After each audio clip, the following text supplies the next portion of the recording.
Good evening, ladies and gentlemen. I'd like to call the Douglas School Committee to order on February 7th at 6:30 p.m. I'd like to read the Douglas mission statement. The Douglas Public Schools offers a diverse learning experience that meets the academic, social, physical, and mental needs of our students. We provide a safe, supportive, and challenging learning environment in which students may achieve academic success and personal growth. Decisions are made in the best interest of our students. Please rise for the Pledge of Allegiance. I pledge allegiance to the flag of the United States of America and to the republic for which it stands, one nation, under God, indivisible, with liberty and justice for all. Before we begin, I'd like to do a roll call vote for all of the school board members because we have some folks on Zoom. Heather Moore present. Beth Bergstrom here. Teresa Brooks present. Meg Robin present. Monique Salvas present. Thank you. And I'd like to call forward the student representative, Molly Stitchfield. How are you? Good, how are you? Good.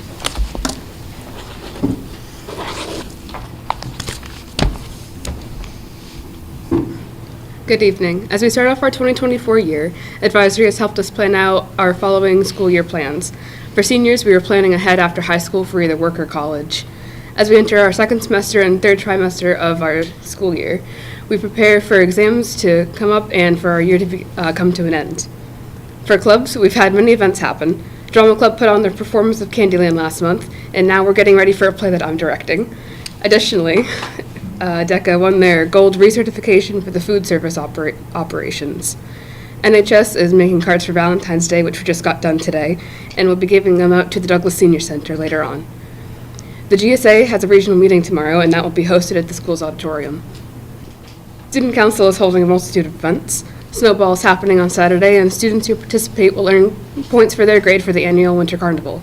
Speaking of, the event's being finalized and will be happening next Friday, before break begins. Each grade will be competing against each other from different events like art projects, gym events, other games, and lip sync competitions. They are also hosting a fundraiser for the annual Massachusetts Student Council Conference trip in Hyannis. For sports, multiple senior nights have been held for some of the sports that are happening right now.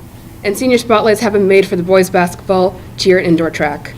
Indoor track also held their DVC indoor meet, with many personal records and school records being broken.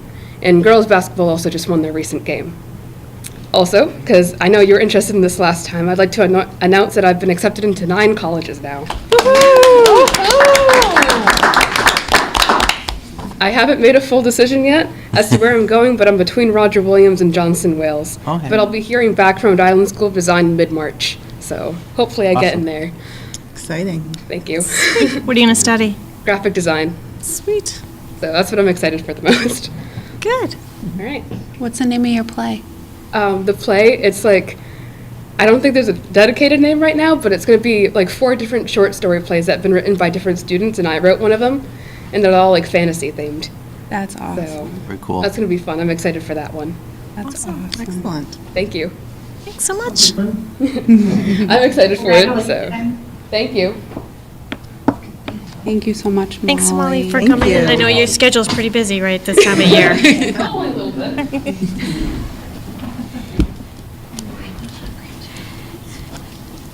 Opening it up for public comment. Seeing that there is none, we're going to move on to old business We do not have any. and open it to new business. All right, first on the agenda, we have Mr. O'Brien, who would like to recognize 3 of his middle school staff members. So we'd like to call everyone up in the front. I think we need an extra chair.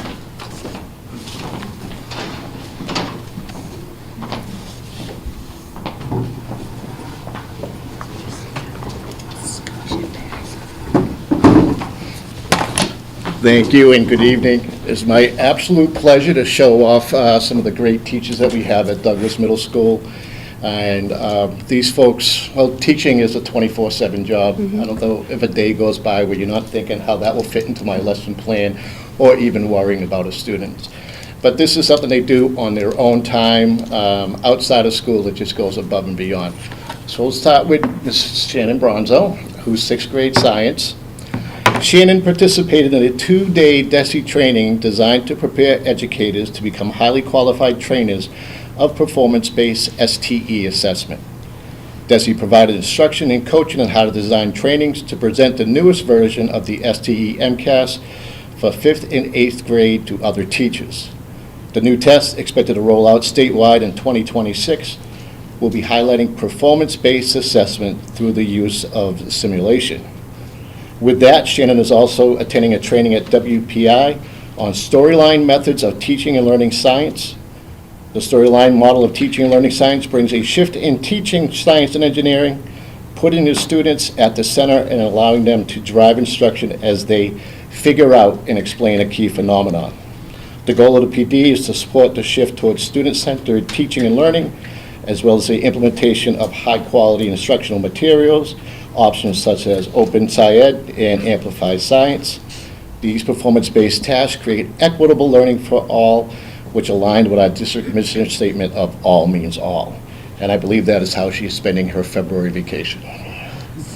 So, that's Mrs. Bronzo, thank you. Next up is Robin Martinson, also on the 6th grade team.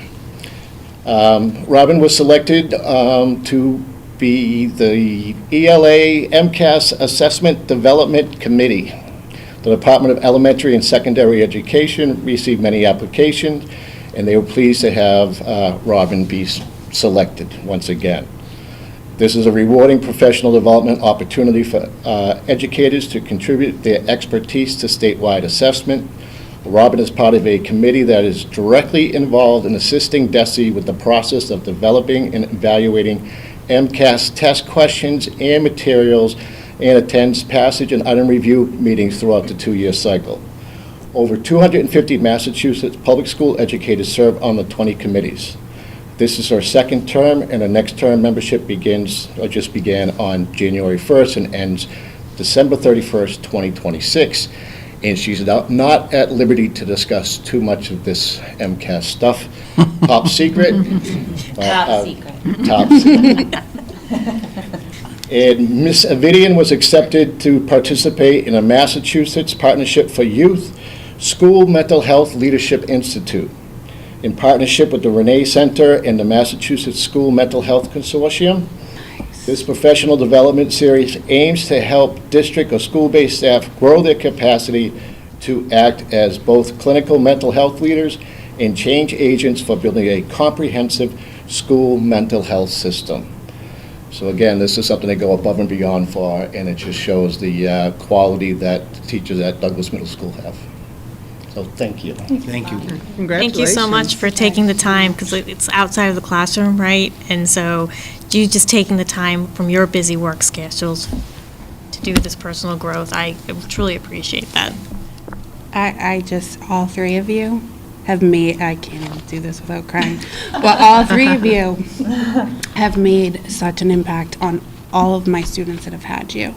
And I'm just so grateful that we have you guys, and for all that you do, and all that you do with your families. Because you have families outside of this, and you still do this around all that, and it doesn't go unnoticed. Thank you.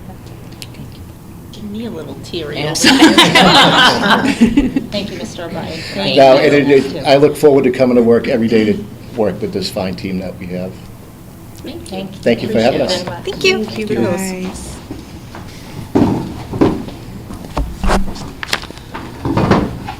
All right, Mr. Ringett, you have to follow that to talk about NEASC recommendations.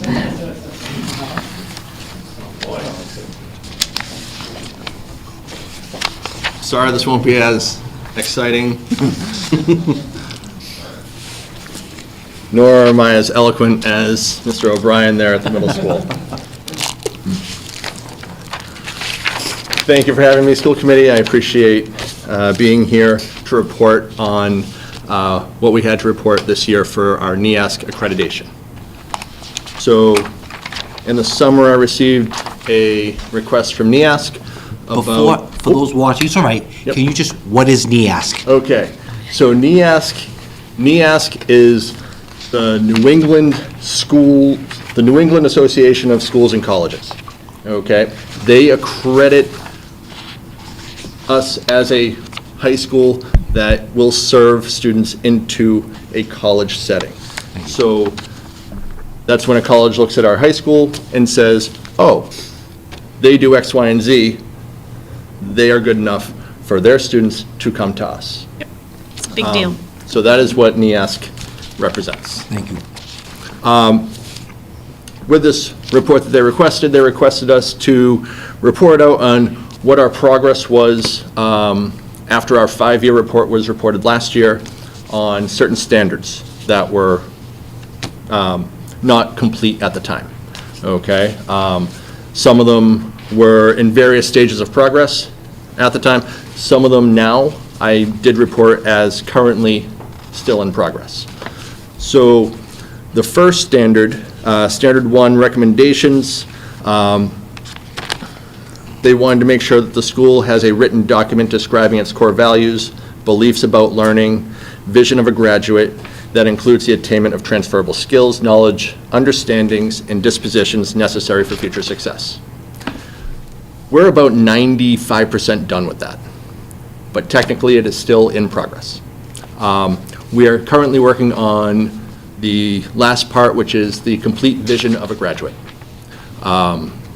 In various stages, that vision of a graduate is going through its second cycle of edits and approvals. So that'll be brought to school council and to student council as of this point. Those are the last two sections that need to look at it before I bring it here for you. So, so that is where we are in progress with that. Under the next request, it states that the school's core values, beliefs about learning, and vision of a graduate drive student learning, professional practices, learning supports, and the provision and allocation of learning resources.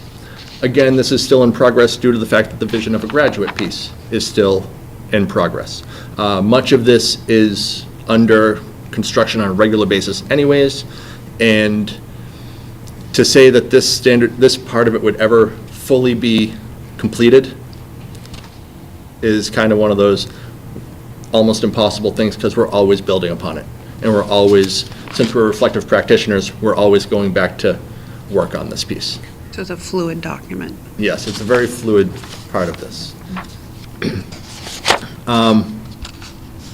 Following recommendation that they had was there is a written curriculum in a consistent format for all courses in all departments that includes units of study with guiding or essential questions, concepts, content, and skills, and integrates the school's vision of a graduate. It's almost as if there's a common theme with NEASC's request here with the vision of a graduate, okay? We are very much in progress of this. We use the Rubicon Atlas platform to have our curriculum mapped out, have our essential questions. Again, that is ongoing because we are reflective practitioners. Staff members have been given time to work and update their Rubicon Atlas curriculums and work on their courses to reflect our core values, to reflect our mission statements, and we're going to continue to do that work. Again, this all hovers around the vision of a graduate, hence it is still in progress. But again, the vision of a graduate piece is coming close to a completion. Okay, moving down to Standard 3 that they recommended. They wanted us to review the following foundational elements and principles through effective practice using the 2023 standards for accreditation. They were looking for school-wide organizational practices that are designed to meet the learning needs of each student. All right. So organizational practices, good teaching methods. Last year, Ms. Bennett went through the MTSS platform. That's kind of like your foundational pieces. This year, we're working through Universal Design of Learning, which is a Tier 1 piece to the MTSS. So we are continuing our movement in that. So the fact that we do have school-wide organizational practices, I did mark that as completed because we are continuing with our MTSS format and our Universal Design of Learning, and we will, I'm sure, continue that moving forward.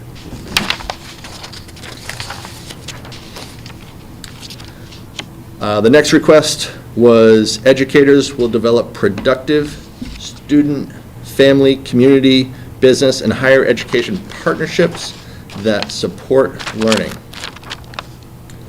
So for this, I did lean heavily on our fantastic guidance department, as this is, guidance, school guidance counselor week at a national level, and they deserve all the recognition in the world. And I did lean heavily on both Mrs. Carpenter and Mrs. O'Brien for this. A lot of our experiences and avenues, we have partnerships with Nichols Leadership Academy, Quinsigamond Community College Decision Day, annual college and career fairs, work-study programs, junior job shadow day, competency designations, internship requirements. We have a ton of things that we reach out and do through those avenues to have students involved in the community in some way, shape, or form. We have community service requirements that they have to fulfill. We go through a Naviance curriculum right now to help guide them through their college and career choices. So we have many things actually in place to cover this. So again, this request was marked as completed. All right, and the last request that NEASC had for us is that the community and district provide school buildings and facilities that support the delivery of high-quality curriculum, programs, and services. For this standard, I did have to lean on our superintendent and business manager, and I appreciate their input on this because it does ask about essentially all the buildings, and I only know about one building in my role. So the community and district do provide school buildings and facilities that fully support the delivery of curriculum, programs, and services. The community serves about 1,160 students shared between the 4 buildings. The primary school housing 215 students, elementary school grades 2 through 5 is about 353 students, middle school grades 6 through 8 that's about 289, and the high school at the time of this writing had 303 students. Size-wise, they are adequately sized for the community. As far as what we can offer within these schools, that is in line with what the community can provide. We have libraries, we have our guidance offices, we have auditoriums that can house, I can house all of my students in the auditorium, and I can also house a lot of their families in there at the same time. We do have that adequate space. It's a nice luxury to have, and we are very appreciative of that luxury.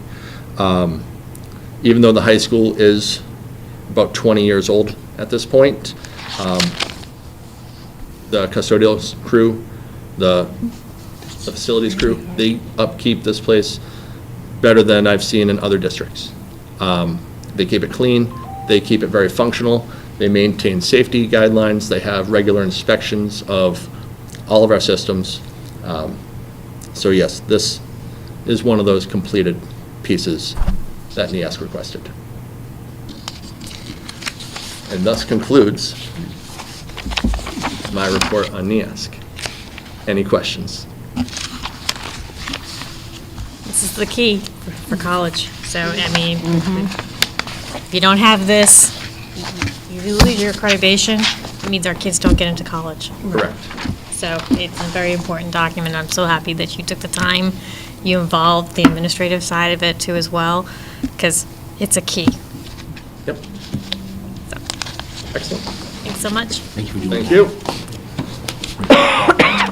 you. Next on the agenda is the FY25 superintendent's preliminary, and put that in big, bold letters. It's preliminary, it's a preliminary budget. Preliminary, highlight it, emphasize it, preliminary proposed budget to the school committee on February 7th. And although I'm presenting it today, we basically had to, stop in a moment in time, which was about a week and a half, 2 weeks ago, for us to make sure we had accurate information, because things change every single hour. So, did I do it right?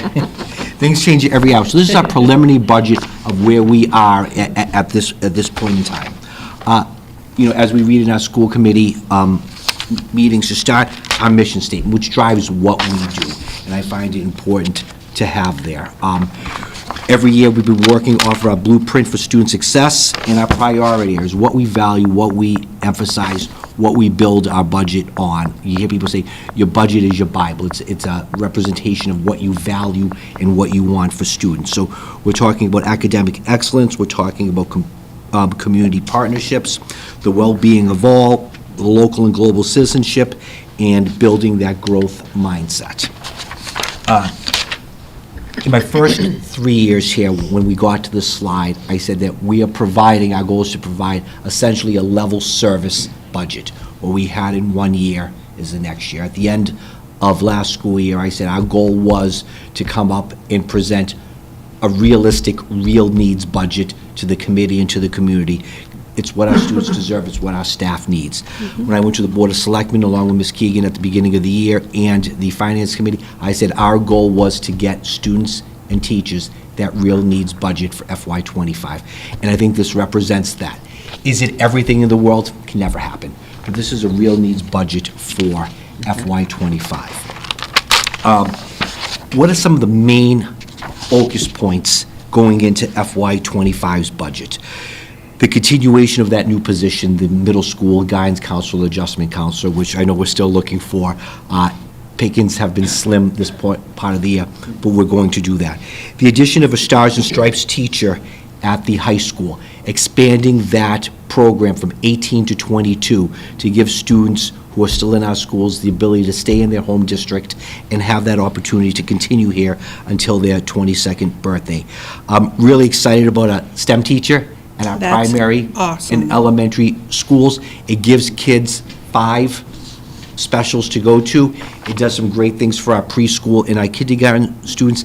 And we all know the importance of science, technology, engineering, and math. And to start that excitement earlier, not just in middle school, but at the elementary and primary school, is awesome for kids.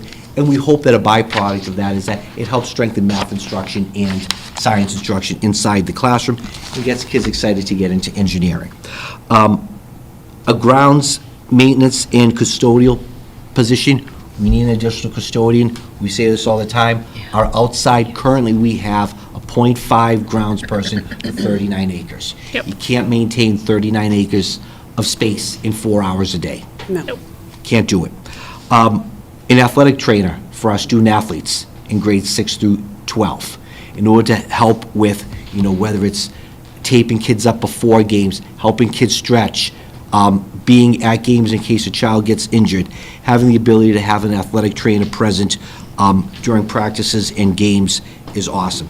Panorama, we got a grant for it this year. We're going to continue with it next year. Part of our COVID funds, we had remediation paras across all 4 buildings. Looks a little different with some tutoring at the high school. The ESSER funds dried up at the end of this year. We're going to continue to have the remediation paras. Textbooks are in the budget, and every year we do the, are they in, are they out, are we going to wait for end of the year money? Let's see what happens when we close the books out. We have the textbooks in the budget for the FY25 school year. We were fortunate with COVID funds to be able to purchase iPads and laptops for pre-K to 8. Prior to COVID, we didn't have them. Those laptops are now 4 years old. We've been able to, in this budget, put a leasing agreement in to make sure that our K and 1 have those iPads, or is it just K? Oh, no, it's just, no, primary is Okay, taken forget care of this primary, year. It's just the okay. elementary, So middle school Chromebooks. middle and high school Chromebooks, Yeah. in order to have those for students. In elementary school. In elementary school. We continue with district-wide wage adjustments for a variety of our personnel. And on top of all this, we haven't talked about oil, heat, electricity, inflation, salaries, COLA, fertilizer, cleaning products, everything else, Building repairs, everything. So those are some of the main budget drivers for, and things I'm really excited that are in the budget. When you say textbooks, Paul, are you meaning physical textbooks? Are you meaning electronic textbooks? Are you meaning all of the above? When we say textbooks, we do mean all of them. Obviously, for the lower grades, you usually get the hand textbooks. Yep. But as you go, particularly from middle school and high school, it's more of the online version. And those are actually in a different function code this year, but we won't go Dr. Vieira, can you go back to the Chromebooks and just kind of talk a little bit about, can you just explain to me, like, what the new lease, does a new lease mean that you'll be able to get new Chromebooks for the high school and middle school? What does that mean exactly? Sure, so what it means is this, is we have Chromebooks now that are 3, 4, 5 years old. We'll remove those Chromebooks from circulation, and students will get new Chromebooks.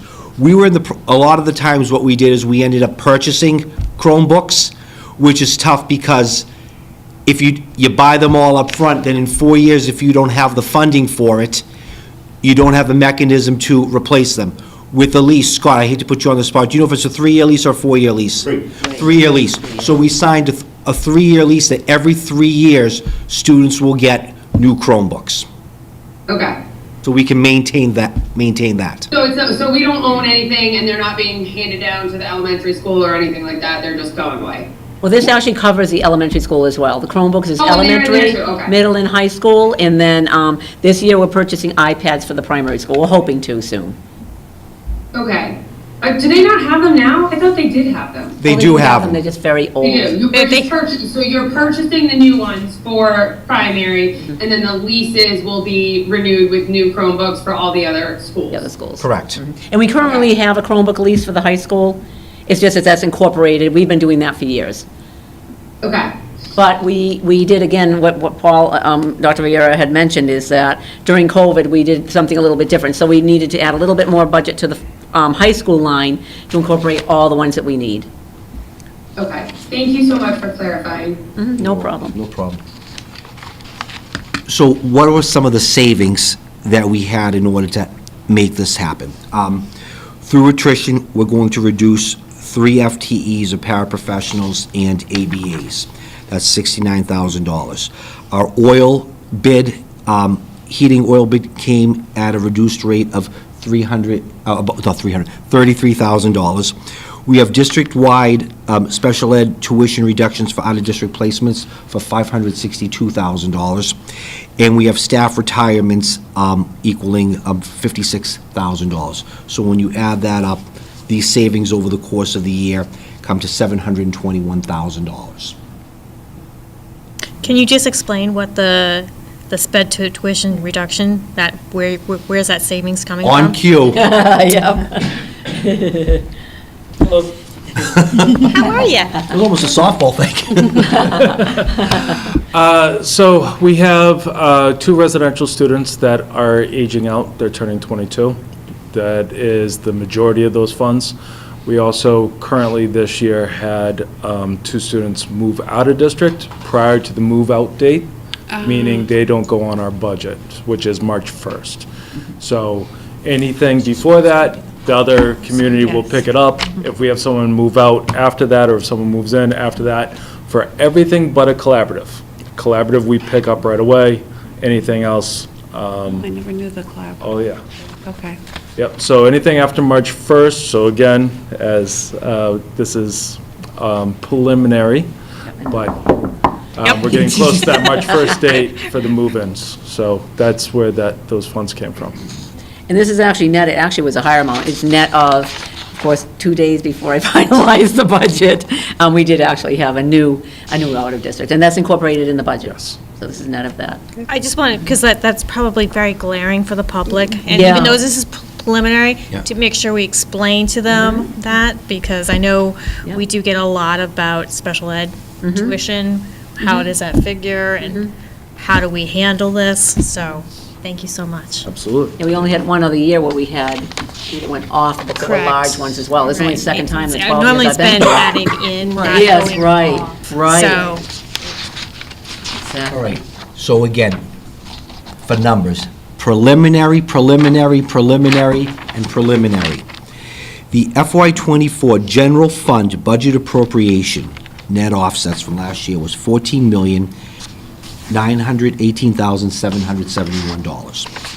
The FY '25 town preliminary appropriation amount that they're going to add is $425,081, which brings our total FY '25 preliminary town appropriation to $15,343,852. That's what we're getting from the town. Our FY '25 preliminary proposed budget is $18,444,279.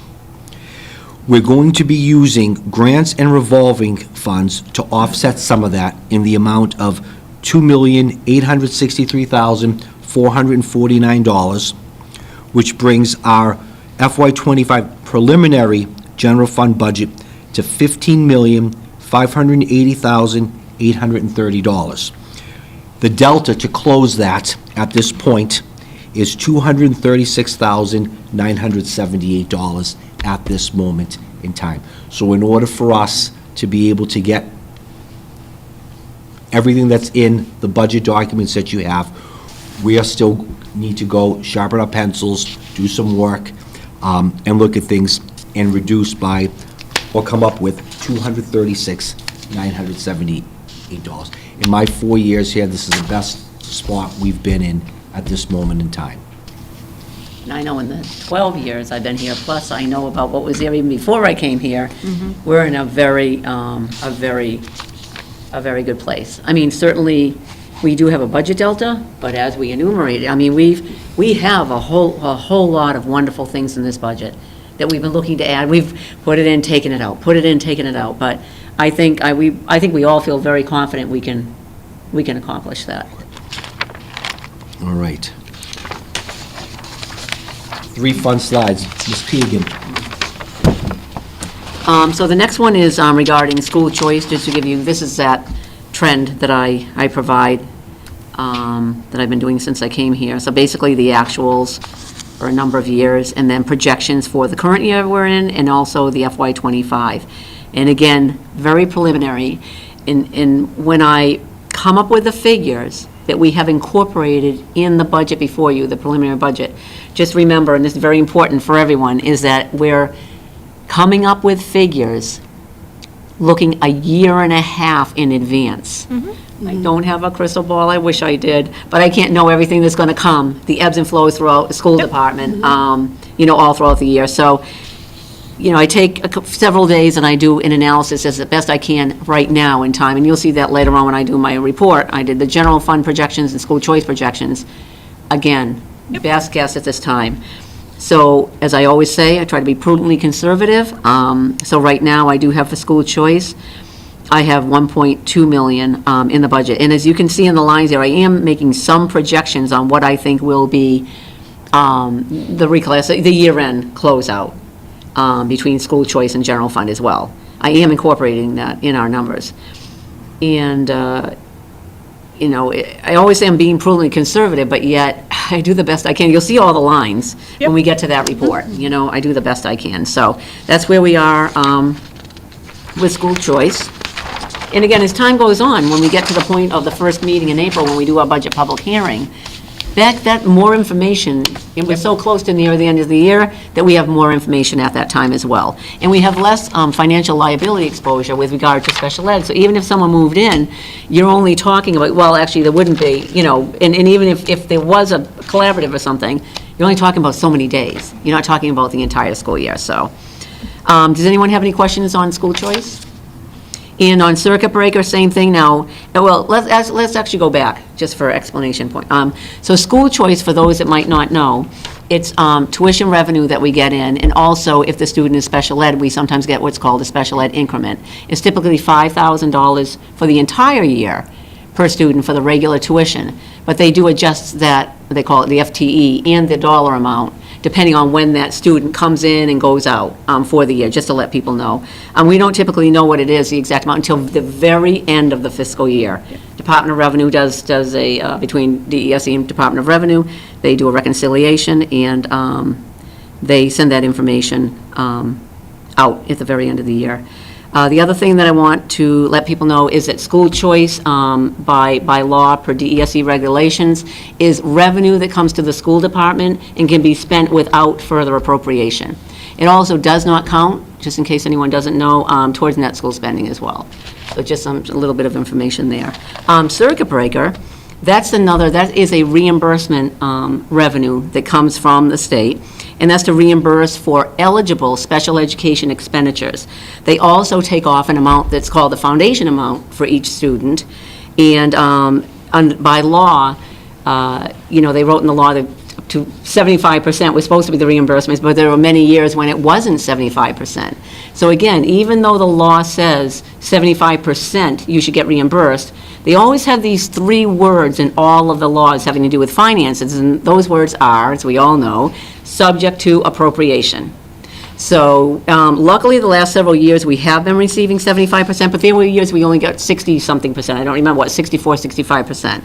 So again, when we are preparing this, we don't necessarily know what it's going to end up being. It depends on the state budget and for the following year. So it's the expenditures from this current year that drives what we receive for reimbursement in the subsequent year, and that's how that works. So it can only be spent on special ed expenditures, and we typically use it for special ed tuitions, and occasionally we had to use it back in prior years for ABAs and paras. So I have done the projections for FY24 and FY25. We're projecting to use $1,052,000 in FY24, and then FY25, I have it right now at $982. But again, the ebbs and flows of FY25 is driven by, as Mr. Rosenthal just spoke of, we have some tuitions that now we are not going to have. That's going to drive and reduce the amount, the expenditures reduced for FY24, thereby our revenues in FY25 are also reduced. So does anyone have any questions regarding circuit breaker?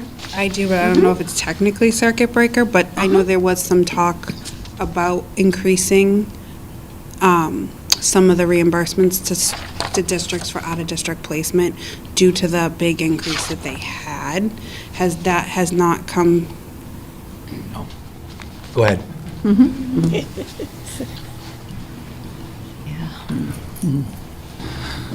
So we applied for emergency relief due to the 14% increase of tuitions, which was outside of the normal increase. Department of Ed, through circuit breaker, had a mid-year emergency funds. If you exceed, off the top of my head, I believe it's 150%, but I can get that number for you another time. Right now, we're going through our expenditures to see if we reach that threshold. So there's, we at least applied for it so we can submit it, and if it's approved or not, we'll find out soon. But that's not due until the end of this month, and so I'm working with my assistant Lois, who's really great with that, to get some of those figures and see if we apply in the worst case scenario, we're denied. But they didn't necessarily say that the end of the year circuit breaker will increase. They were looking more just for an emergency base during the mid-year. Okay, gotcha. Thank you. Absolutely. Question, thank you for asking, because that's another key little nuance because of the great increase from No, well, this year. and then, like, there's other things, like, there's contractual services that go into the tuitions and stuff like that, too, so. Ms. Keegan and I have been working on this for about 2 weeks now, so we know these numbers and these sheets and this PowerPoint inside out. I know there are 3 members here, 2 members at home. Before we dive into the last 2 or 3 slides, any other questions? All right.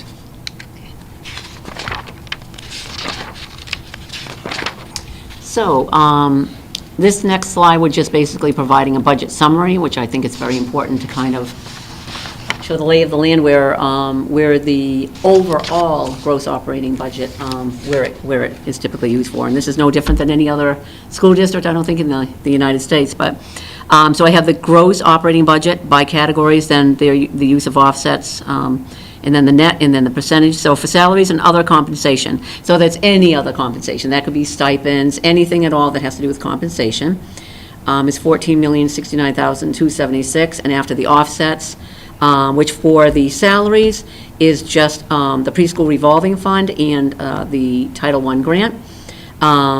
We have a net general fund operating budget of almost $14 million, and that's 76.28% of our budget.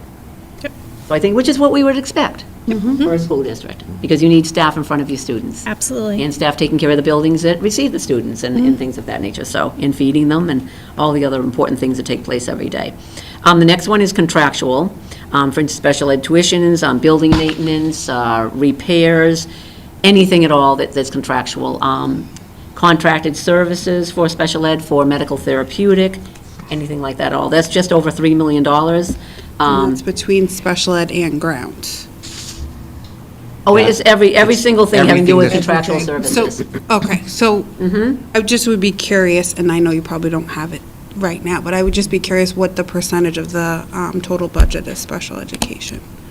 Oh, the total, I can get that. I mean, I don't have that at the top of my head, but that's a good, yeah, we can definitely get that. Now, do you mean percentage of the entire budget that's any kind of special education? Okay. Yeah. Yeah.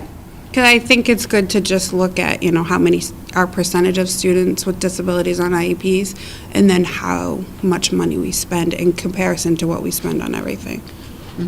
But just if you look at those first two lines, that's 92% of our budget. Yep. 92%. Yep, and that's a big percentage. So, and the last three lines, utilities, I mean, oftentimes you think of utilities as being a large part of your budget, but when you do it in this form, it's just over $667,000. So it's 3.62%. And then remember, the percentage is the percentage of gross operating budget, because it can become very misleading with the offsets, because the offsets can go in a number of different categories. So it's of the gross budget. So it's only 3.62%. Supplies is only just over, 3.02%, and then other, which is with PD and a couple of other little tiny things that are in the budget as far as they kind of went in that bucket, 0.76%, very tiny amount, just over $139,000. So that's a summary of the overall gross operating budget. So as we look ahead, we're cautiously optimistic that we can close that $236,000 through additional reductions, looking at line items, possible use of additional revolving funds, possible increase of the town's appropriation. As we said, this is preliminary, and there are continuously evolving things that happen in schools. There are variables that become clear as the year goes on. Just think about it.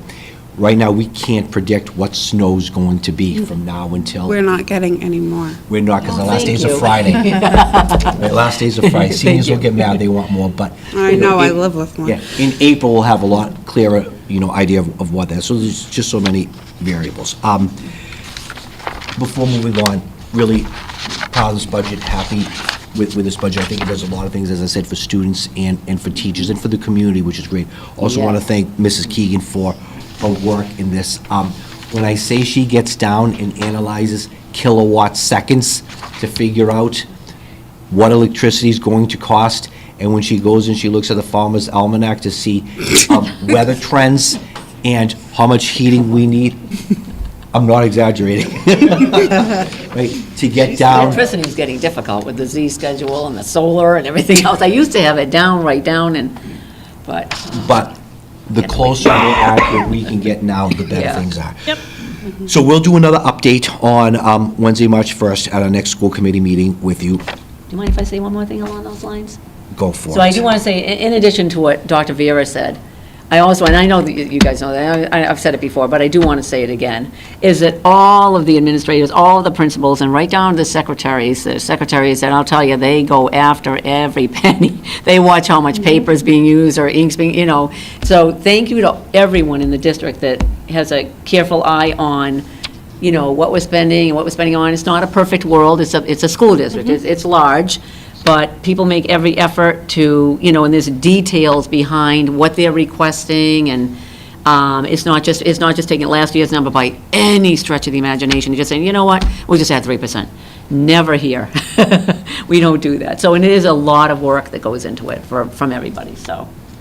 It is. I just want to say I'm so thrilled that we can add those critical positions in our schools, the STEM program, the adjustment counselor, the Stars and Stripes teacher, and being able to see that we can add these big resources that will benefit our students is exciting to me. So, and kudos to you guys for putting us all together, and I just hope that we get to see this continue, these types of big additives to our budget for the students. Like, this is really great. Thank you. Thank you. Thank you. Really quickly, I'm just wondering if there are parents watching the school committee meeting that would like to see the town maybe increase their appropriation. Is there a meeting that they should know about so that they can go and voice their opinion to the town? How can parents, you know, help push the schools over that line?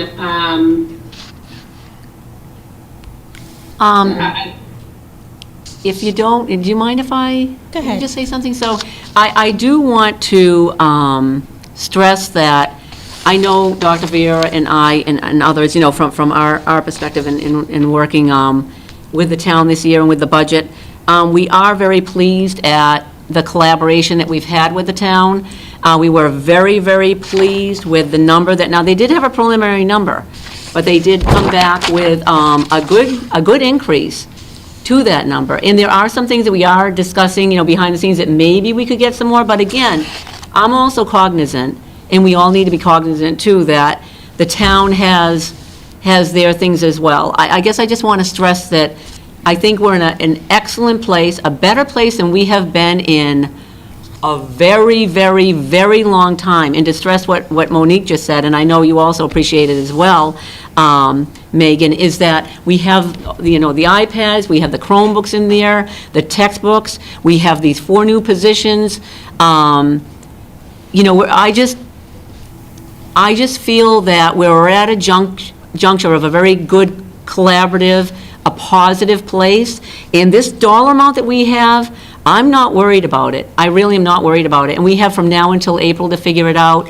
I just kind of want to capitalize on the positive place that we're at right now. I mean, I know we've had our struggles, so has the town. I mean, you know, financially, people have their struggles. I mean, you can ask Dr. Vera. I mean, when I went into his, I mean, I was so happy, so ecstatic. It took an enormous amount of anxiety off of me, and I felt like, oh my God, this is just a wonderful place that we're in right now. So I guess I just wanted to say that. Again, you know. kudos to the town. The town came, in September, October, the town gave us $1 amount. And I think it was about 2 weeks ago, they came in with another dollar amount that was about $340,000 more than what they originally had proposed back in September. So that was a massive win for us, and we're happy and thrilled that the town was able to do that. And it was just a conversation that we had with the town administrator, and, you know, through some dialogue. So we're really pleased that without a big to-do publicly at various meetings, they added that 343. As Ms. Keegan alluded to, there's some other things that are in the works too that could potentially happen down the line, but we need to wait until we get some additional figures in and some further conversation. So, As does the town. As does the The town town. needs to wait till they get more information as well. and, you know, we'll talk about when we do our MEMA training, we have a great relationship with our highway department, our police department, our fire department, and again, it's one collective pot of money, and we're in a spot right now that I would hate to beg for additional resources and pull away from fire, pull away from highway, pull away from police, pull away from library, pull away from our senior center, when I know we're in a spot that we could close those gaps internally and not have to pull from other town departments. Does that make sense? It does, thank you. I think parents at home, you know, need that information if Yep. they need to go, you know. Yep. say something at a meeting, so I appreciate that insight. Yep. Yeah, I appreciate the question. Thank you, Megan. And I would just say that the Finance Committee is probably the best place because there is some stuff in the works with the the police department. They're about a position potentially coming, That was made public yesterday. yes. Yep. So what was that Finance Committee? Was interim? Oh, sorry, was it Finance Committee or Board of Finance Selectmen? Committee, so, I mean, if parents really want to know, there's more than just, our budget is not only in the school side, it's also in the safety side, which is your police department, as well as on the town side, too, as well, the bus contract. Correct. So, I mean, there are things there, but if parents want to get involved, it's the Finance Committee. So again, again, thank you for bringing it up. Our town administrator at both the Board of Selectmen meeting and at the Finance Committee is proposing adding a second resource officer to the schools.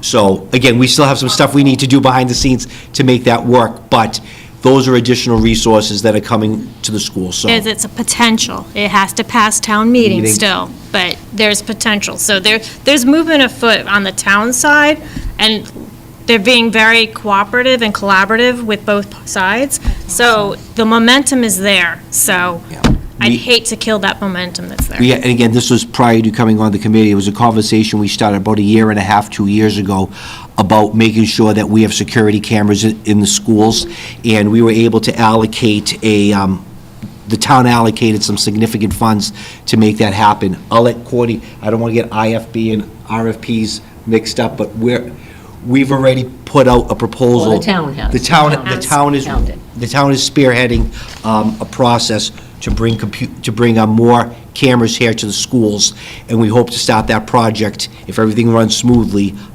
this summer. So those are additional resources coming to the schools that aren't in the budget. That's great. Thank you for sharing all that. You're welcome. You're welcome.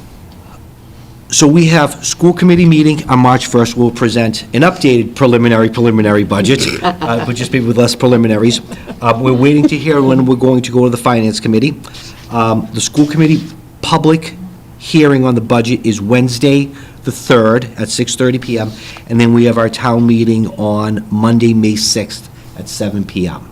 Can you start to put that in your, blast to families? And Sure. can maybe we ask the principals to do that in their blast as well now, so parents can kind of get it on their calendars and kind of understand? I'll post this PowerPoint on the website tomorrow, That would be great. so that'll be on there for people to look at. Yes. That's great.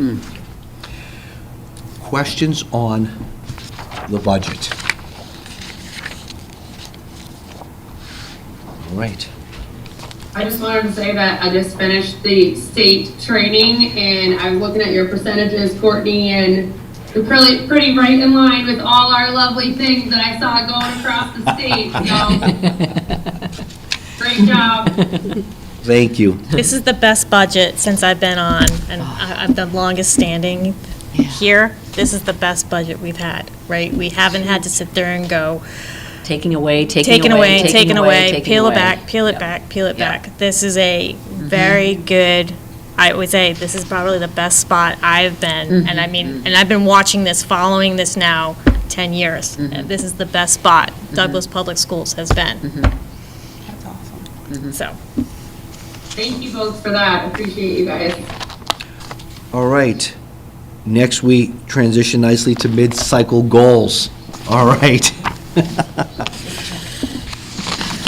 So, earlier in the year, school committee, over the summer, we met and did a summer retreat to come up with goals and focus areas for my evaluation, and we approved them in September, and we're about halfway. I think today was day 100 of the school year, and I learned something for fifth graders. This was their 1,000th day of school.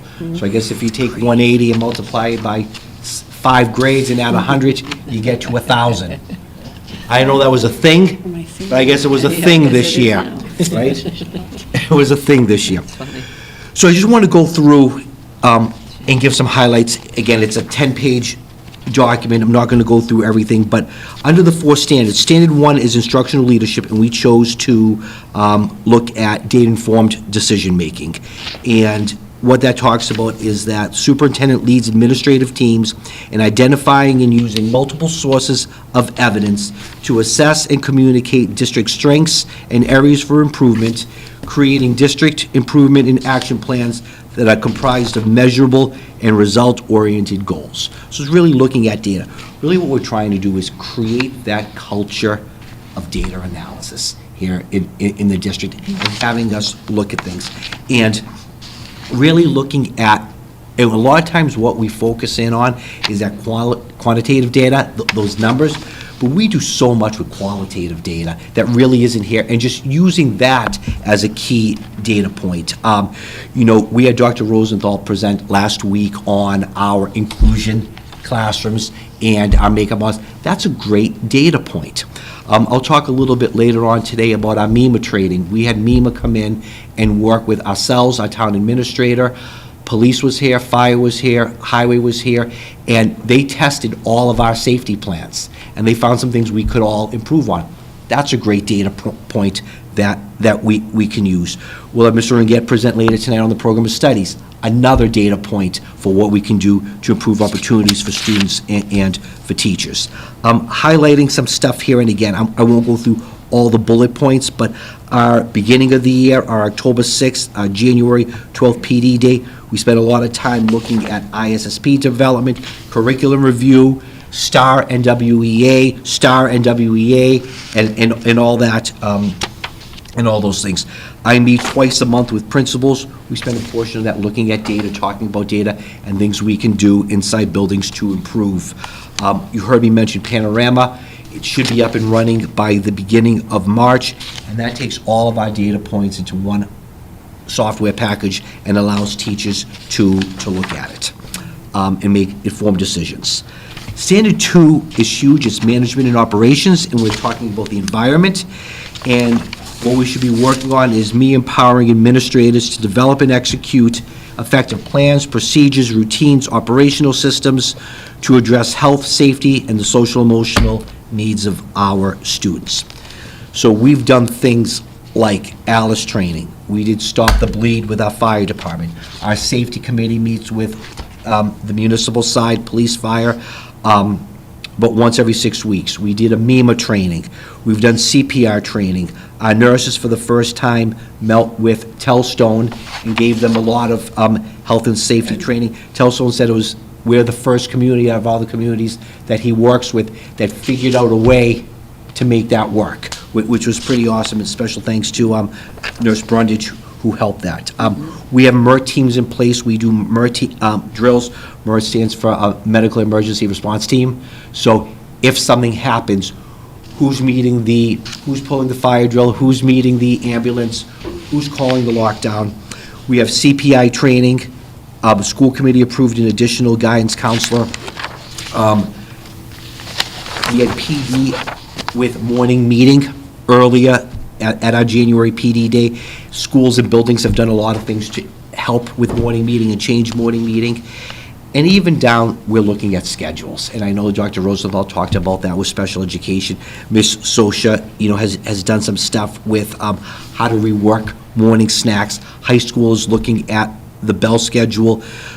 Middle school has done some different things. So what are we doing to improve efficiencies inside classrooms and with schedules? If we can pick up 1 or 2 minutes a week, that's 1 or 2 minutes a day, that's 10 minutes a week. You multiply that by 36 weeks in a school year, you can get a lot of extra things done. Family and community engagement, we talked about sharing responsibility, and that's the collaborative part we need with families to address kids' needs. It's why we're here, to make sure kids have what they need and to communicate that with families. Some of this other stuff you can finish. You always need to have that family and community engagement. And it's always going to change, and it's going to look different every month, every year. So you can never put one thing in place and say, we figured it out, because it looks different all the time. So again, we've done some things where we've presented to families, we've brought in outside resources, buildings have done things to bring people in. We have newsletters to go out. We have started a partnership with PPAL to present to families, and I met with them last week and again today, and hope to have something up for the community as a way that we can bring everyone together to have a collaborative conversation. But again, always looking and striving for ways. It was funny, Ms. Rosden brought it up, we were at a wellness meeting, trying to think of ways that we can engage community members. And one thing, I don't know why I never thought of, you did, which was brilliant, thank you for that, is when we have those captive audiences, how can we incorporate messaging to parents when we have captive audiences? Obviously, before the drama show, I'm not going to stand up and talk about our budget woes if we had them. It wouldn't be the right time or place to do it. But when we have captive audiences, how can we message different things to parents just to get information out there? And the last is that professional culture of Standard 4, and that's continuous learning, and it's develop and nurture and model a culture in which all staff members are reflective about their practice and use student data. It really comes down to asking that why.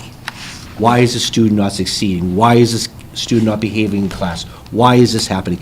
And really being reflective about that. And, UDL does a great job with that. Just use that as one example. One of the first things with UDL is removing barriers, and what barriers are in place that's going to prevent the student from succeeding. You need to reflect upon how you're teaching that lesson the next day in order to remove those barriers. But again, we've done a lot with professional development.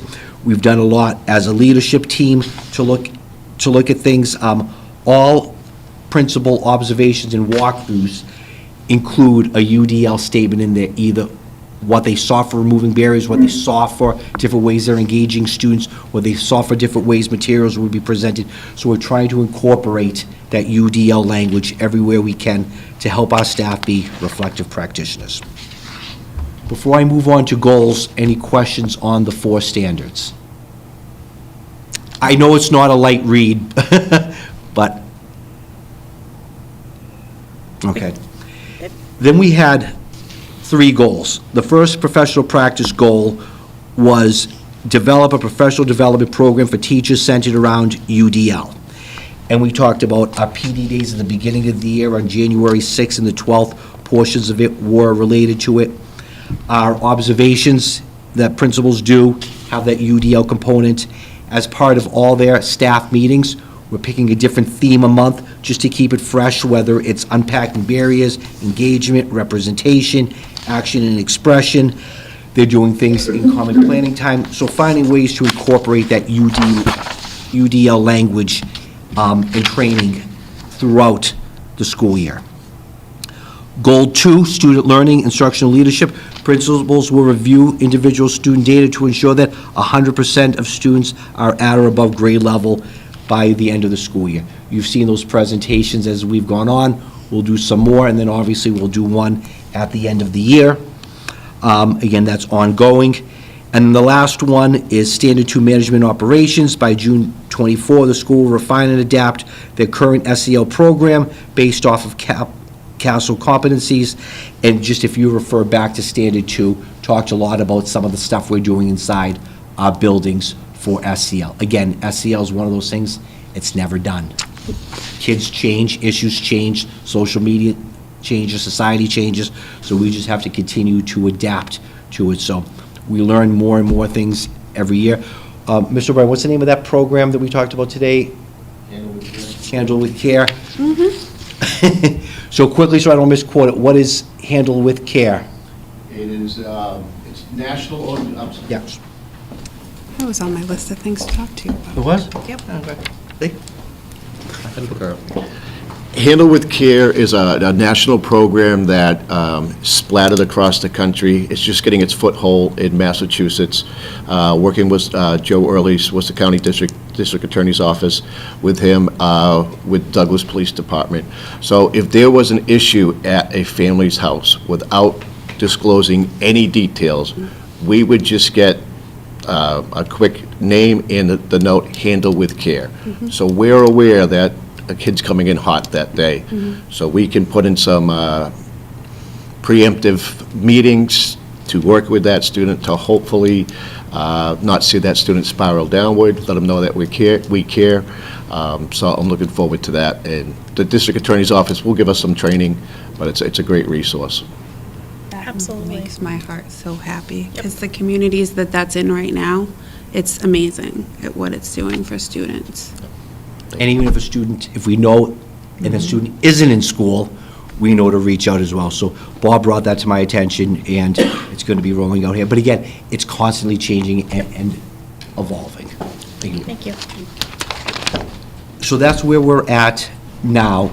And again, this is not a comprehensive list because you can't talk about all those in-hallway classroom conversations that are happening. But I tried to give the committee a good overview of where we're at this point in the year. Happy to answer questions on the goals. You can see us Monique, looking at Meg? that. I'm all set. I just, because of like my background and stuff, I love that we're at a place that we have good instruction in morning meetings and that we have all these things, but like looking into what we're gonna do next year, like I see how, like you said, it happens all day. So like, how do we continue to evolve our, I'm happy, like, it's good, but like forward thinking, like, it's not just the 30-minute meeting or the one time a week. Like, we know that, especially, I'm living in middle school right now, and we know that they're doing it all the time, but like that culture is so important in our schools, not only for our students, but for our staff as well. So like, We had Erin Moore come in and meet with staff. I didn't stay for the whole presentation. Ken, are you comfortable giving just like a quick overview of that Erin Moore PD as I put you on the spot? No, not at all. So, just And just some of the new things that she, because I remember sitting in there, and I had a few aha moments in there. yeah. First of all, she sort of went over, revisited the structure of morning meeting and what some things to include and maybe not what to include, because a lot of times people throw teachers want to do a lot, get a lot in, and she kind of revisited it all and touched on certain things really to focus on, and so just a way to start the day, and then. And then with that, she talked about how it's not just the morning meeting. What you touch on in the morning, you just weave into the day. And she was giving examples of that. But also another thing that was a real big part of her message was just kind of really the tenor and the tone of the classroom and how that's, you start it in the morning and then you continue it throughout the day. So it was a real great refresher. There was some really powerful quotes reminding teachers of the powers of words and how we use them, when we use them. And anyway, though, it was very, very well received. We did a survey of our staff, and it got 4 out of 5, 5 out of 5 from a huge percentage of the staff that attended. So. One of the activities I saw her do for the morning meeting, and you can scale this up or down, is it was a nonverbal activity where she put the teachers in groups of 5. And she threw a number out, 17. And without talking or communicating, you had to hold up enough fingers to equal 17. And then she threw different numbers out there. And she said, this is a great activity for kids who may not feel comfortable talking, to be part of a team, for people to work collaboratively, and to do some math work without knowing you're doing math. And again, you can scale that up or down. Yeah. So again, just different things that happen. And again, we need to continue to build and reinforce morning meeting with teachers and with staff. And I just want to add, if you don't mind, that it had legs, her presentation, because actually I circled back to it at our staff meeting this week. And we actually had Erin Alcott presenting some de-escalation strategy. She does a lot of the CPI teaching, and we just had, the entire staff was invited to the staff meeting, of course, the other day to hear her presentation about de-escalation, but we started it off with that very same quote, just revisiting it with everyone, and how, it was a great lead into her presentation, because a lot of it's about just how you speak to kids, and that they will respond, so. Thank you. thank you very much. Thank you so much. All right. I know 2 things we had to do, but now was talk about when you wanted me to present my final goals and when the date for my final evaluation. So if we could get that on the calendar now, that would be great. So yeah, I'm thinking the April 3rd school committee meeting, you'll present your final version of your superintendent's evaluation for the year.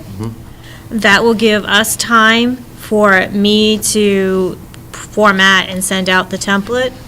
School committee members, you'll probably have the template before his actual evaluation comes. I'm going to give you guys 3 weeks because we have 2 members that are up for reelection. So we need to have your superintendent evaluation completed by May 1st. So I'm giving you all until the 22nd of April to get your evaluations into me. I compile all the evaluations. If I need to, I may have Lauren do a quick school committee, because I don't think we meet that last Wednesday. We may have to do a school committee meeting to come to consensus about evaluation ratings if need be. So I would think we need to add that to the calendar. We can do that via Zoom. But that way I can have everything ready to go and then back out to everybody for the May 1st meeting. Does that make sense to everybody? Yes. Yes. Because I gave you to the 22nd because I know it's spring break. So I'll work hard that weekend. So, but does that make sense to you? Perfect sense, yep. Okay. Next on the agenda is picking a date for our summer retreat. I think we threw out the week of 29th of July. That sounds so far away.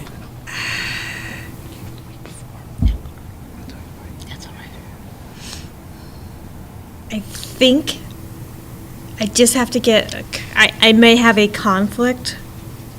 But if we do that retreat, is it in person or? In person. In person.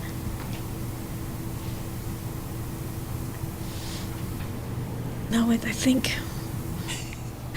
the week of the 29th, I know I have to be somewhere on the 25th and 26th of July. I know that I'm not going to be here in Massachusetts. I don't have a problem with the 29th. The thing is we perhaps will have 2 other individuals, so only 3 of us perhaps will be in attendance, depending on how it goes. Do you want to Have tentatively? you done it this early before, or would that be something to decide in May? So we can decide in May. Just, I worry about calendars getting booked up with people's work schedules and with summer vacations to do it. And what we end up doing is I'll take what we talk about at our summer retreat, and then when I do my leadership retreat the second week of August with the leadership team, I take what we do here and go with them. And I need about a week buffer To get it done. to plan it and prep it. So we can wait until May to pick a date if people want to hold that week. I just know that as summer calendars fill up. So Meg, do Summer you calendars fill up. have any conflicts the week of the 29th? Sorry, Heather, did you call my name? Yes, do you have any conflicts with the week, I'm good the week of the 29th if reelected. if Or I really? get elected for the first time, actually. All right, are you good the week of the 29th? I can do the 29th, 30th, or 31st. I'm good for the whole week. Can we do the 30th work? Tuesday, the 30th? It would for me. Can I just look at, I have to, I'm Yeah. sorry. I got the work phone, so. Oh, my God. Calendar, yeah. My brain is gone. Because I put in all the stuff in there. I think I'll just have to rearrange stuff, but I think it'll work. Mondays can get tricky for people, especially in the summer. Yeah, yeah. I could probably do that Friday. I'm just going to be covering.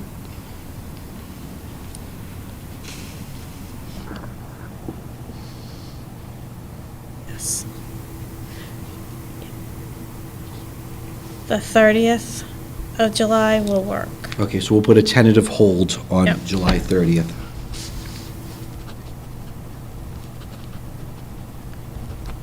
All right, thank you. And the last thing is I want to thank Kelly Manning from the fire department for helping us put together this MEMA training, part of our safety thing. And it was pretty cool. We had a representative from MEMA put together a scenario that none of us knew what was coming. We were all there. We had police chief and our school resource officer. We had Adam Fernal from the highway department. We had Matt, who zoomed in, and we had the fire chief and the assistant fire chief. And they threw a scenario at us, and they said, all right, what would you do if this happens? 9 o'clock, January 31st, it's 32 degrees outside. The scenario was, there was an odor coming from the gym. We went there, and some students were non-responsive, and some students were vomiting. What do you do? And then we went through that procedure. Then they went to scenario B. It's now an hour later. Here are the additional facts that we know. What would you do? They pointed to fire. They pointed to police. They pointed to highway. They said, on the way up, you have an ambulance that's coming from Rhode Island. So now they're like, geez, now we're dealing with 2 states, and people respond. And that ambulance rolls over in front of the entrance to the school. Now what do you do? So they threw the scenarios at us, and they went all the way up. Now, this is an election year. You have the press coming. The helicopters are hovering. How do you respond? So they let us do, it was a 3-hour activity on it. And it helped us with some areas we need to focus in on. It helped us learn a little bit about how police and fire respond to things like that. Taught us a lot about incident command.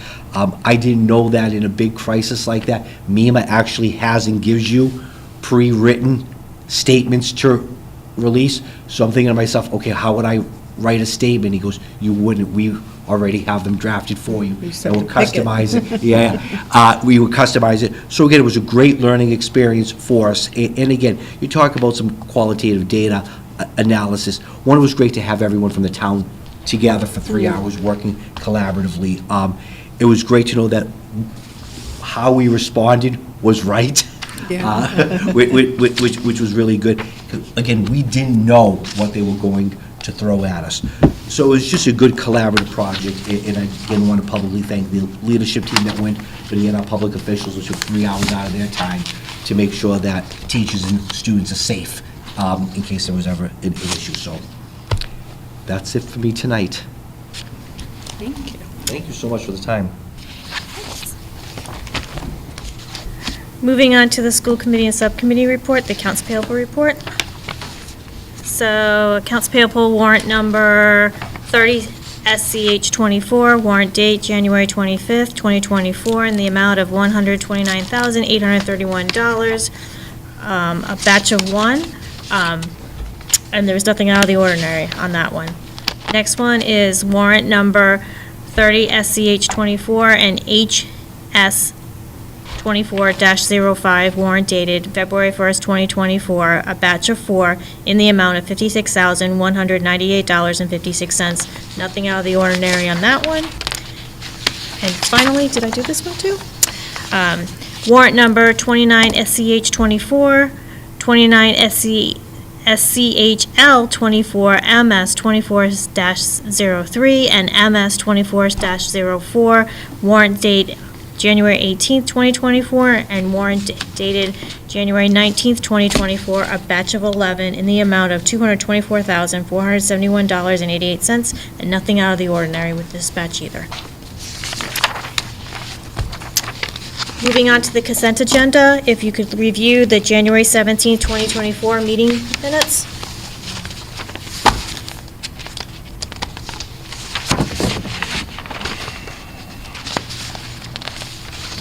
If nobody has an issue, I'd be looking for a motion.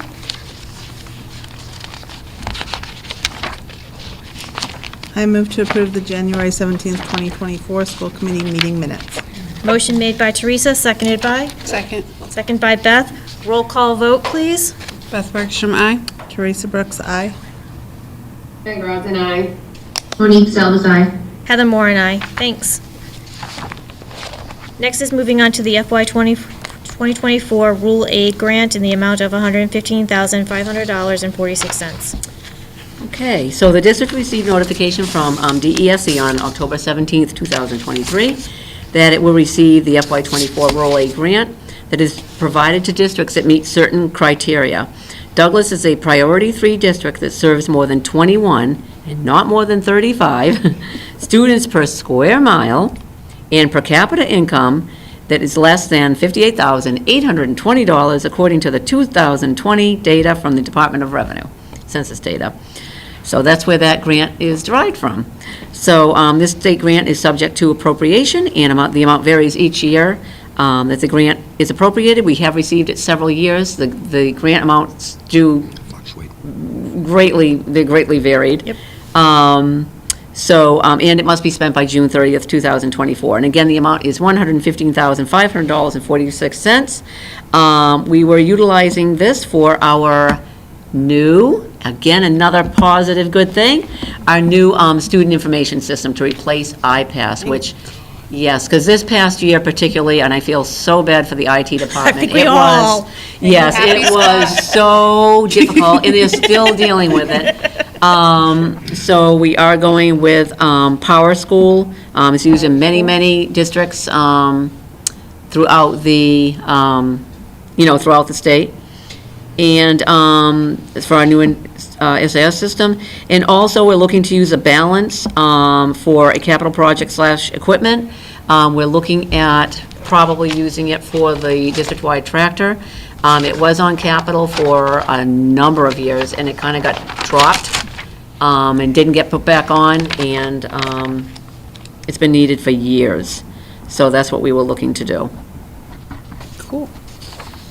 So I didn't know if anybody had any questions regarding that? Does Power School put IEPs to it at the same time? Oh, cool. That's awesome. That's a win. That's a huge Anything, either, I know there are a couple of packages. That's a win. There are a couple of, I know there's a couple, you have to go through a procurement process, but there are a couple that are used by a lot of districts, but looking at from whence we're coming and what we're going to, it's going to be like leaps and bounds. Again, another positive thing for the school district, so. It'll take time. Our teachers and our administrators will have more time in front of the students and less time trying to find their information about the students. Yeah. It's all goodness. So I'd be looking for a motion, please. I move to approve the FY 2024 Rural Aid Grant in the amount of $115,500.46 that has been received from the state. The grant will be used for a new student information system and a school district capital project / equipment, or as amended by the school committee. Motion made by Teresa, seconded by? Your second? Seconded by Beth. Roll call vote, please. Beth Bergstrom, aye. Teresa Brooks, aye. Mary Grafton, aye. Monique Salves, aye. Heather Moore and I. Okay, thank you very much. I just realized that I forgot to bring the form that we signed for Jean, but we'll get caught up in that, no problem. Next is the Douglas High School Program of Study update.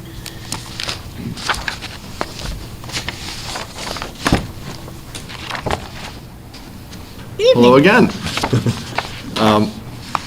I apologize, this might take a little bit more time to go through because I want to be thorough and I want everything to be clear. Yep. Okay? The high school has a program of studies.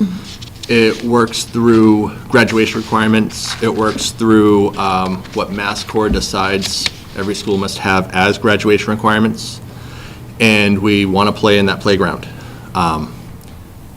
We also want to be able to move our curriculum forward into newer opportunities, expanded opportunities for students.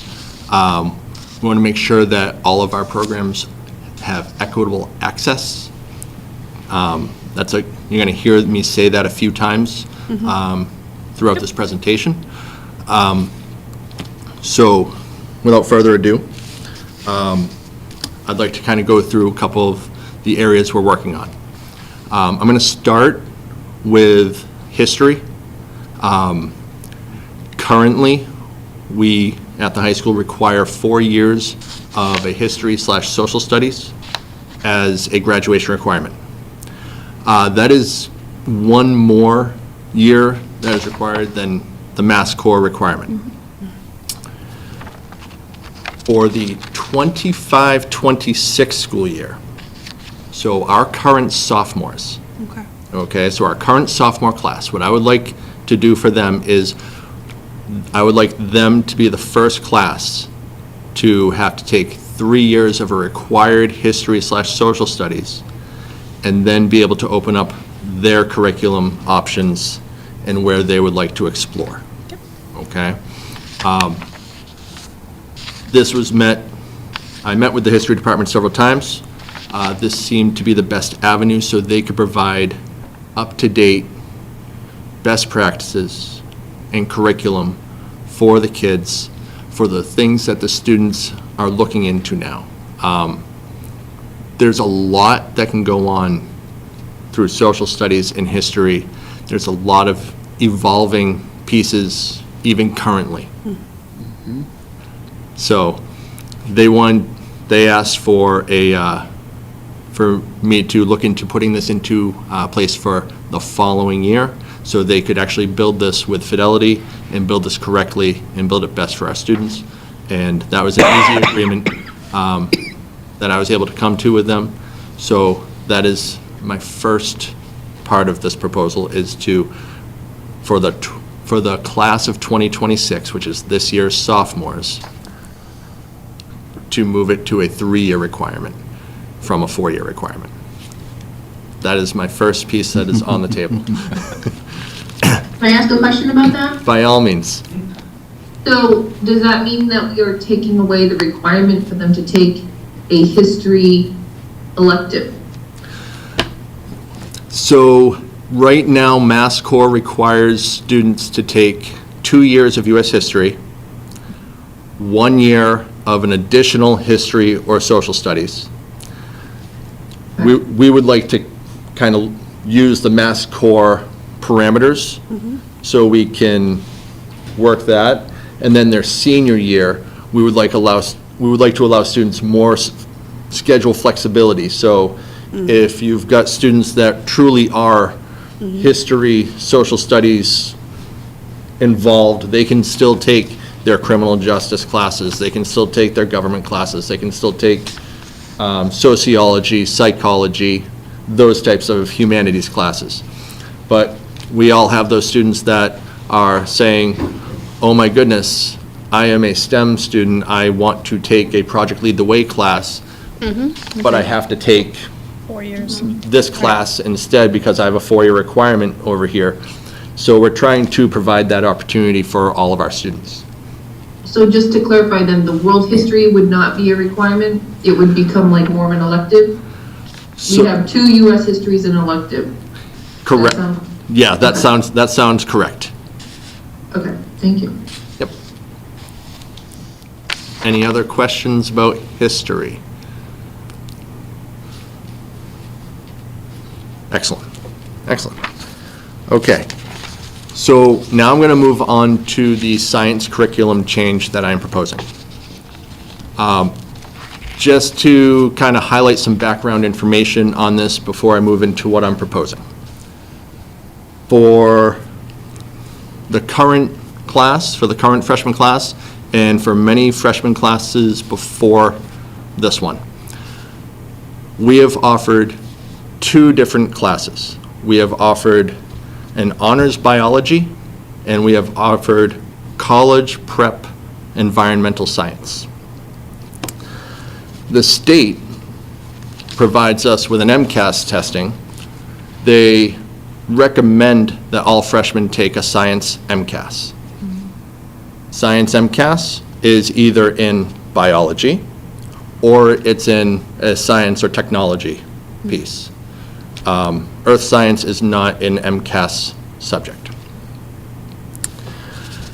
In reviewing this curriculum, what I find is that somewhere along our path, we are having 8th grade students sometimes pushed into our honors biology and sometimes pushed into environmental science. At what level is the environmental science, college prep or honors? It is college prep. College prep. So you have a college prep environmental science or an honors biology option coming in right now as an incoming freshman. What that does is that allows our honors biology students to take the biology MCAS their freshman year, thus only having 2 more MCAS exams that they have to take their sophomore year. Our college prep environmental science students, then after completion of that, their sophomore year will move to college prep biology, which we already have in our curriculum. So during their sophomore year, they will then take a biology MCAS, a math MCAS, and an ELA MCAS. So they will be up to 3 MCAS exams. The other part of it is that beyond their sophomore year, the students that were in the honors biology or biology class that were freshmen, their options are much more open than the students that go environmental science, biology, and then they have to fill in the next couple of years. Their options are much more limited. In reviewing our practices, to me, I find this to be inequitable. We do not have equal access to our biology curriculum at this point. That is one thing that, when I see it, that is a position that I have to take, and I fully hold a pretty good line for that. I'm very much a hard line that we have to provide this equitable access to all of our students for all of our classes. That's, for me, that is the basis of the argument. Sharika, can you talk about a typical 3-year sequence for an honors student currently in science? An honors student in science would take an honors biology, followed by probably an honors chemistry, or an honors environmental science, followed by either an honors physics or an AP class in science. And that fulfills their 3-year requirement. And that would be their 3-year requirement that they would have to fill for graduation requirements. And what's the current trajectory typically for a college prep student? College prep student currently is environmental science, followed by biology, followed by chemistry, followed by an elective, but typically it's college prep physics or a college prep elective such as zoology or marine biology or something. But they're not required to take a 4th year. But they are not required to take a 4th year. Correct. I mean, So- honestly, this one seems, though, pretty like a no-brainer. We need all students to be able to have the option to take classes beyond the biology and the MCAS, and then whatever is, environmental, whatever is the sophomore one. I think we need to open it up to all students. We shouldn't limit some students just because they were, chose not to take honors biology. Do they get a choice? If a child comes in and is strongly feeling they want to take biology and not environmental science, is there room for that? So there is so through course recommendations, parents are allowed to put in a request to override the recommendation. So there is an avenue for students that are not recommended to be recommended. Not to be recommended, but to get into that class. That's only if there's a place for them, correct? Correct me if I'm Correct. wrong, I just want to make sure everybody understands. Yes. They have to have a place for them. If there's not a place for them, then the child is not having the access to the curriculum that the honors students has access to. And that, to me, I think is a fallacy. We have to treat all as all, right? We treat everybody as equals. And how the current curriculum is today disadvantages our student population. And that's, to me, is not okay. So does this mean there will still be an honors biology and then a CP biology for freshmen as well? So the idea is for freshman classes, for incoming freshmen, to all take biology and to all participate in the biology MCAS exam in June. There will be an honors section. There will be a college prep section. It would be, I feel, improper of me if I don't relay some of the concerns that were brought up to me by the science department. One of their major concerns was the fact that we will have a bubble year of biology for next year. Okay? What do you mean by bubble year? So we will have all incoming freshmen taking biology, plus anyone that took Sophomores. environmental science college prep as a freshman. It's a gotcha. Yep. They will all be in biology. Okay. But speaking to the bubble year, if we go, those of us who've been in high school for about 10 years now, remember when U.S. history was 1 year requirement just for juniors, and what was it, about 10, 15 years ago, they split it to 2 years, and there was that bubble year for history. So we already have a model here in place where you have that bubble year in history, you're going to have a bubble year in biology, you're going to see that spike, and then you have to reallocate. I also really like the idea of taking MCAS off the plate of our sophomores. That's Because huge. that For is a lot anxiety. of testing. Yep.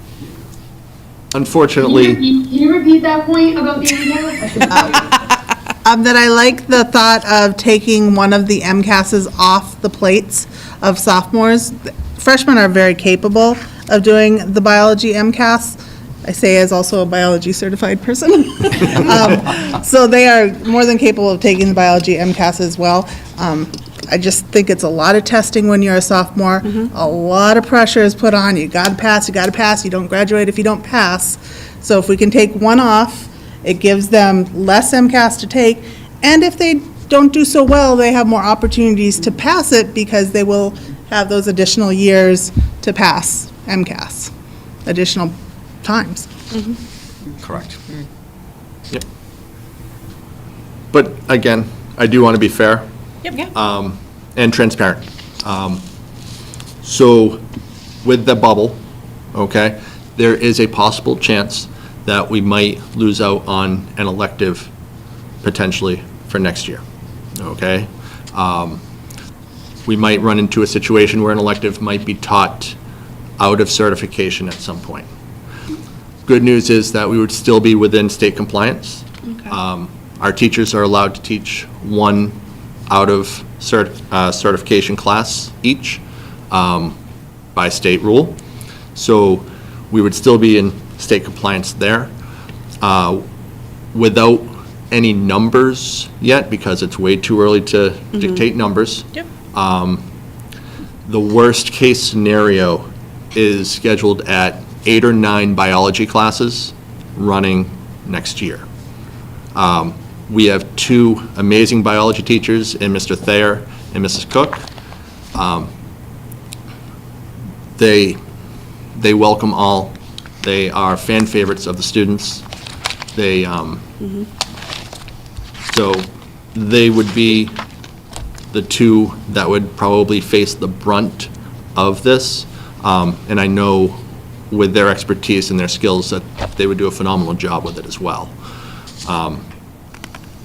So I'm comfortable with giving them that charge, which is good. I feel very good about the department being able to handle this bubble. Other issues that did come up, other concerns that did come up, is that the science department did feel that I may have been rushing this, okay? And I'm going to own that for them. I want to publicly own that for them. I do take into consideration all of their input. We sometimes agree to disagree on the direction we see things going. But ultimately, I came in July. I would like to collect data. I like to see how things go. I spent a couple of months doing that, and I presented to the department head as soon as I felt I had enough data to move forward. What month was that? That was December. So my first interaction of approach was December, thinking that we already have a fully written and executed college prep biology curriculum. We already have a fully written and prepped honors biology curriculum. My idea is not to eliminate anything. It's not to remove any classes from the science department. I would never want to do that. I want the students to be able to experience all of it. My only request is to adjust the order in which we operate so we can provide equitable access to all of our students. So, Mr. Rangat, what I'm hearing, and correct me if I'm wrong, but I'm hearing that you have a lot of faith in your staff and what they're going to be able to do, and that we already have this stuff in place. We just have to redo the schedule that we're going to redo in September anyway. Correct? That is the direction that I am going. I am looking to just take this sequence and make it that sequence, Okay. where all freshmen are here, where it's not just a freshman here and a sophomore here. It's all biology students are all freshmen.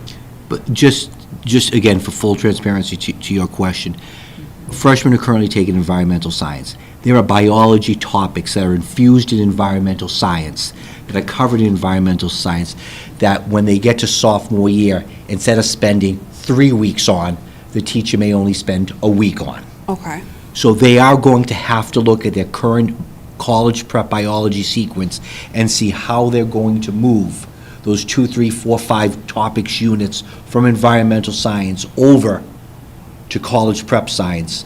But they already have the framework by having that all in honors biology already written. So there is going to be a little bit of thought that they're going to have to put in, so they can't take the current college prep biology sequence that they're teaching to sophomores and just copy and paste that freshman year. They're going to have to infuse what they do in environmental science over there. Again, in case, I know you could touch a little bit more on that, but the framework's already there with the honors biology curriculum. And you'll assist them during like their common planning time and things like that? Correct. I did meet with the whole department on January 19th, and that was one of their biggest issues, was possible planning time.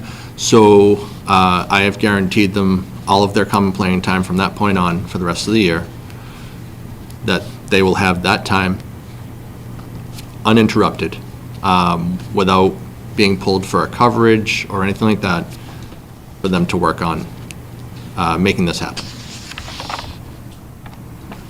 Sounds like. Can I ask a question? By all means. Sorry. Hi, hello. Hello. Okay, it sounds like the social studies changes that you proposed are for not this coming school year, but the following school year, but the science is for this coming school year. So why is there that time differentiation between these two? And the teachers who are wanting this to get a little more time, why can't we give them an extra year just like the social studies proposed changes? That's an excellent question. The social studies proposed changes, there's no inequities in their curriculum and their offerings. With the science, we're trying to remove inequities. We have an inequitable access to the curriculum. We have inequitable access to further studies. We have inequitable access to taking the MCAS and having the same amount of chances as everybody else to be successful with MCAS. So the differences is that we have an opportunity in history to revamp the curriculum, whereas in the science curriculum, we have a glaring inequity, in my opinion, that needs to be changed. That's why I would pick the science to be an immediate change, where in the history would be a progressive change.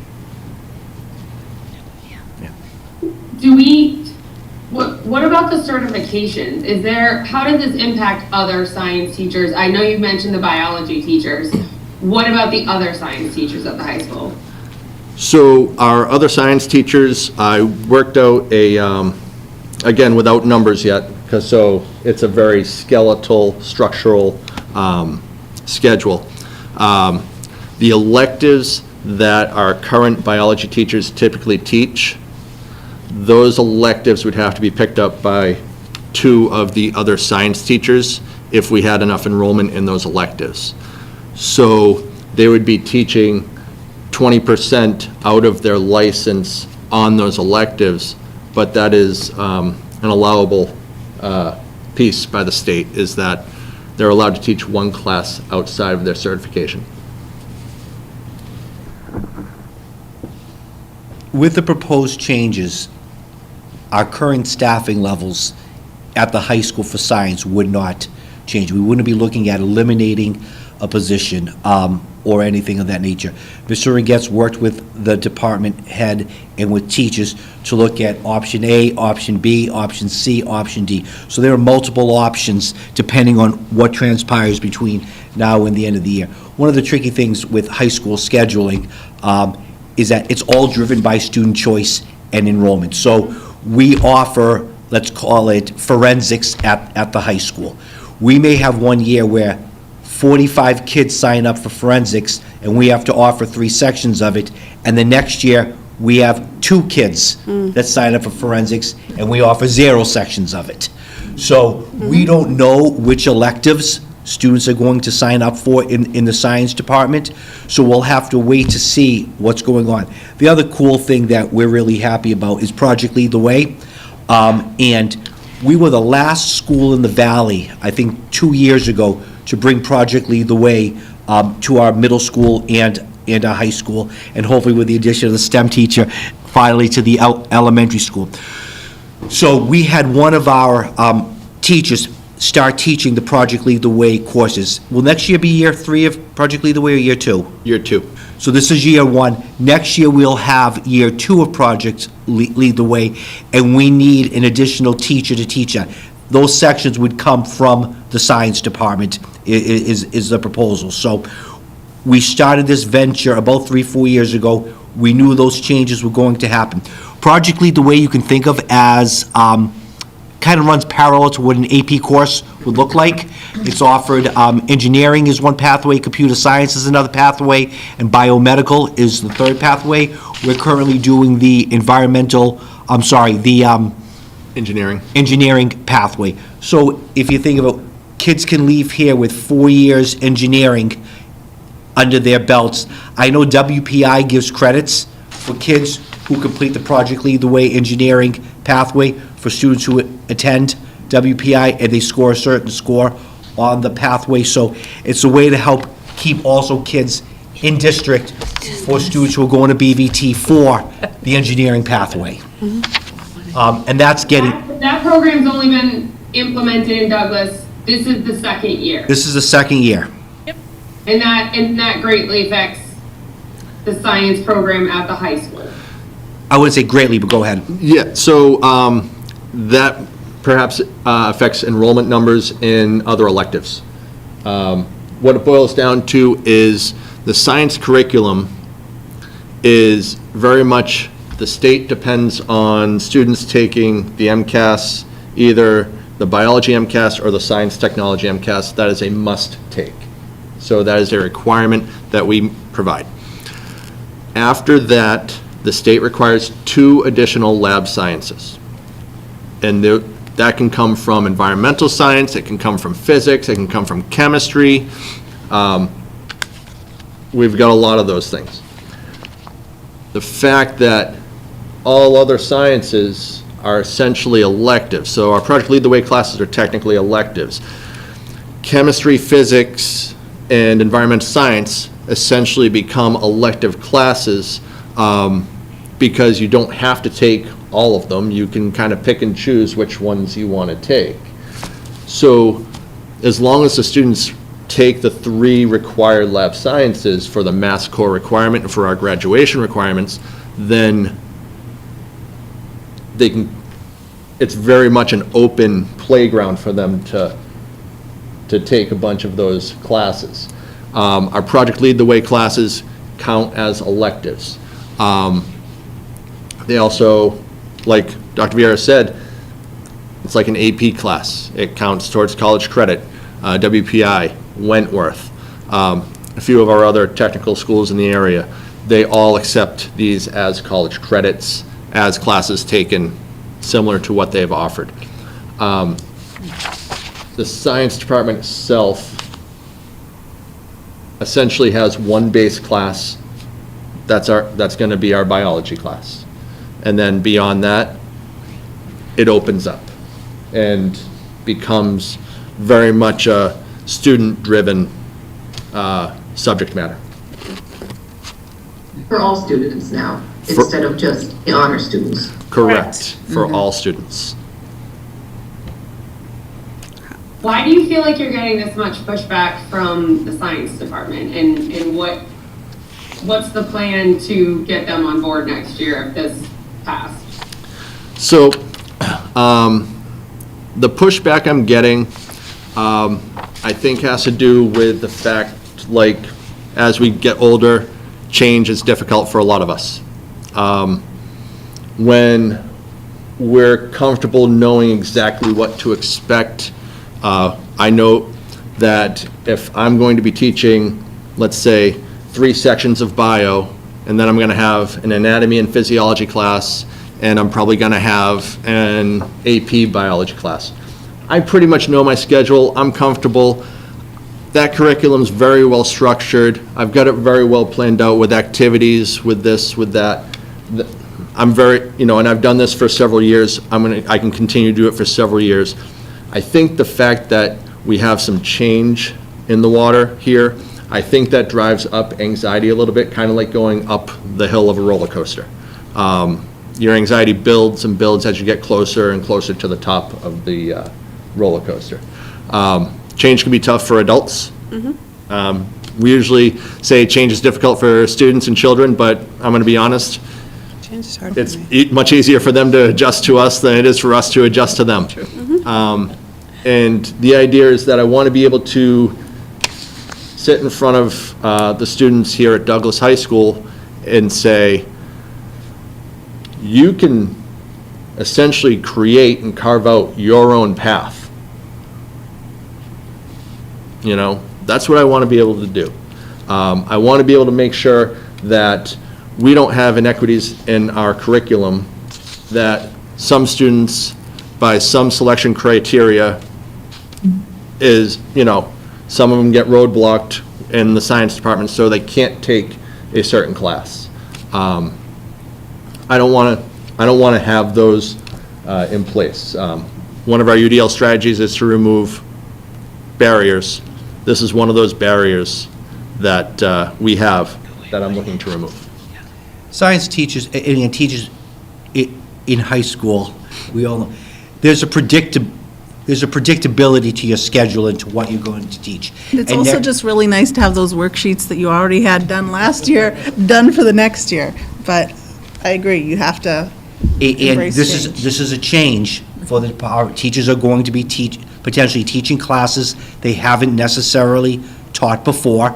There's a potential, if you look at our science numbers, there's potential for some classes that currently have 5, 6, 7 kids in a section to go to 12, 13, 14, 15 kids in a section. So you're going from teaching your whatever class it is with 6 students to teaching a class now with 18 students in it. So it's just, it's change, and change is hard. And change is hard. Well, I had a, sorry, go ahead. Oh, Monique, go ahead. I had a question. I know that there's been, a concern of the time that they have to prepare for next year. And Mr. Ringett, how will you, kind of oversee or make sure that any new classes or any tweaks to any classes are done in such a way that they are ready to go to be, full content for students come the fall? Fair question. So we have built into our current schedule, every teacher gets a 1-hour prep, essentially, or a class period length prep, which is about 52, 53 minutes long as it currently stands. That is daily and uninterrupted. These are preparatory periods. They are prepping for their classes. They are prepping for, their professional responsibilities. I'm also providing them with uninterrupted, dedicated, common planning time the rest of this year as well, where they will not be pulled for any coverage duties or anything like that, which will provide them with several more hours between now and the end of the year to look at their curriculum. The curriculum changes that are happening, Dr. Vieira highlighted, is that we're moving a few sections into the college prep biology class. That is the extent of the change of the actual curriculum. All other changes are just structural changes in the ordering of the classes that the students take. So it's, a lot of that planning time comes down to taking a couple of sections and making sure that the college prep biology curriculum incorporates that into their regular lessons. And to be fair too, if you look at our chemistry and our physics program, just to be fair to those teachers, our current sophomores are taking chemistry. And when they take chemistry in the honors level, they're taking that concurrently with Algebra 2. So our honors chemistry students have had Algebra 1, geometry, and they're taking chemistry concurrently while they're taking Algebra 2. Next year, they'll be taking geometry concurrently with geometry concurrently with chemistry. So what the chemistry teacher is going to have to do as they look at their curriculum is what topics is a student learning in geometry that may need to be infused into chemistry, and what topics that would be covered in Algebra 2 am I going to need to teach in chemistry. Again, it's not a complete overhaul of the curriculum, but it's just going to take a little bit of thought as they're getting ready to show some of the math formulas in chemistry to say, okay, what does this child need to know for Algebra 1, Algebra 2, and geometry to be successful? And again, it might be a half dozen, might be a dozen concepts, but that's a slight tweak for the chemistry. But again, you're talking about something that starts 9 months from now, and there's no, in September, and in some instances, you're talking chemistry concepts that may be taught in April of next year, which gives them a full 14 months to plan for it.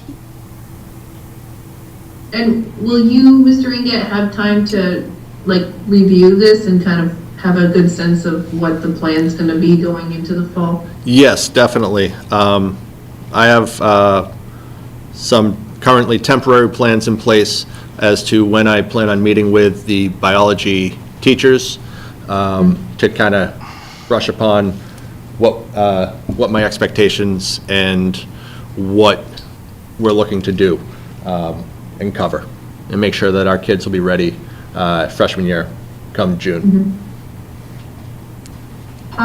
Not sure if you can answer this, because I don't think you were here for the 22 year, but maybe Dr. Vieira, you can shed some light. It looks like our 10th grade science MCAS scores went down 22 to 23, if I'm reading this right. Okay. And then I guess it seems like this change has the potential to affect our students' MCAS scores Sure. So, down while we implement this change. so Any insight as to why they went down 22 to 23? Was there something happening within the school? And then why are we not worried about MCAS scores continuing to decline? So I can't answer the 22 to 23. Do you know the answer to that, Rob? The 22 to 23, I have it on my laptop right now, which is unfortunate that my laptop is not currently present. I was just looking for it in my folder here because I thought I took it with me. No, I don't have the answer right in front of me. One thing I do have that I could forward on is I do have a breakdown of how our 10th graders versus our 9th graders have performed over the last several years. I have our MCAS averages and how they've performed over the last several years, and I can kind of send that out for you guys to see with my analysis on it. Ultimately, I'm not sure what caused that change, but there's a number of factors that could have gone into it without me actually seeing it right now, without it directly in front of me. So, and I don't want to. Again, I don't even think you were here for that school year, so I No. feel bad even asking you that question. No, I wasn't, but But to answer your question, currently, our biology scores, if you look at the past 2-3 years, comparable not only to Dart schools, but comparable to the Valley schools, is in the upper percentage of it, for honors and for students who take biology as sophomores. Is it a possible outcome that sophomores who now take that test as freshmen see their scores go down? It could happen. But what you have to remember is right now, our biology students, college prep, are basically having biology spread out over 2 years. So if our English 9 kids could take English 9 twice, if our AP Stats could take AP Stats for 2 years in a row, if our AP Bio kids could take AP Bio 2 years in a row, obviously your scores would improve if you had a 1-year course spread out over 2 years. Knowing Ms. Cook, and having worked with her for 4 years, and knowing her attention to detail, and knowing her, what she does inside the classroom, I have every faith that she can take the students that she works with and move them along in that continuum to make them successful. I also know that Mr. Ringett and Dr. Rosenthal have made the commitment inside those college prep classes to make sure that next year there's inclusion support inside of them, to make sure that our at-risk special education students have additional supports inside those science classrooms for it. So could it happen that going from spreading out biology over 2 years to 1 year, see a decline in scores? Yes, it could happen. But on the other end, we're providing equitable access, and we're providing kids more options to either take more science courses, more rigorous science courses when they get to their junior and senior year, but also expand pathways to kids who may not want to take a science course to take something else along the, down the line. And it might not happen. And it might not happen. And we can always come back to the table and decide that this didn't work. And we can always come back to the redo it table, again. correct. If I may, just kind of piggyback on that, through some of my analysis with data points, with our current setup and organization of environmental science and then biology, with our scores, we, in the Valley and our neighboring schools, we are the 4th highest district amongst the 13 schools in our general area and in the Valley. Against our Dart schools, we are 3rd. However, what that data says is that we have some 9th graders that are honors level 9th graders, according to some criteria, and then we have sophomores that are college prep that can rank in those areas. What the data doesn't tell us is the fact that the schools that we are being compared to, only 2 other schools between our Dart district and all of our Valley districts actually have a similar pathway. All other schools have their freshmen taking the science MCAS. So when we compare our scores, it's not really apples to apples. That's a good point. So there is that caveat where the 2 other districts, our Dart district comparison is Georgetown High School. They offer an integrated science. They offer a biology curriculum.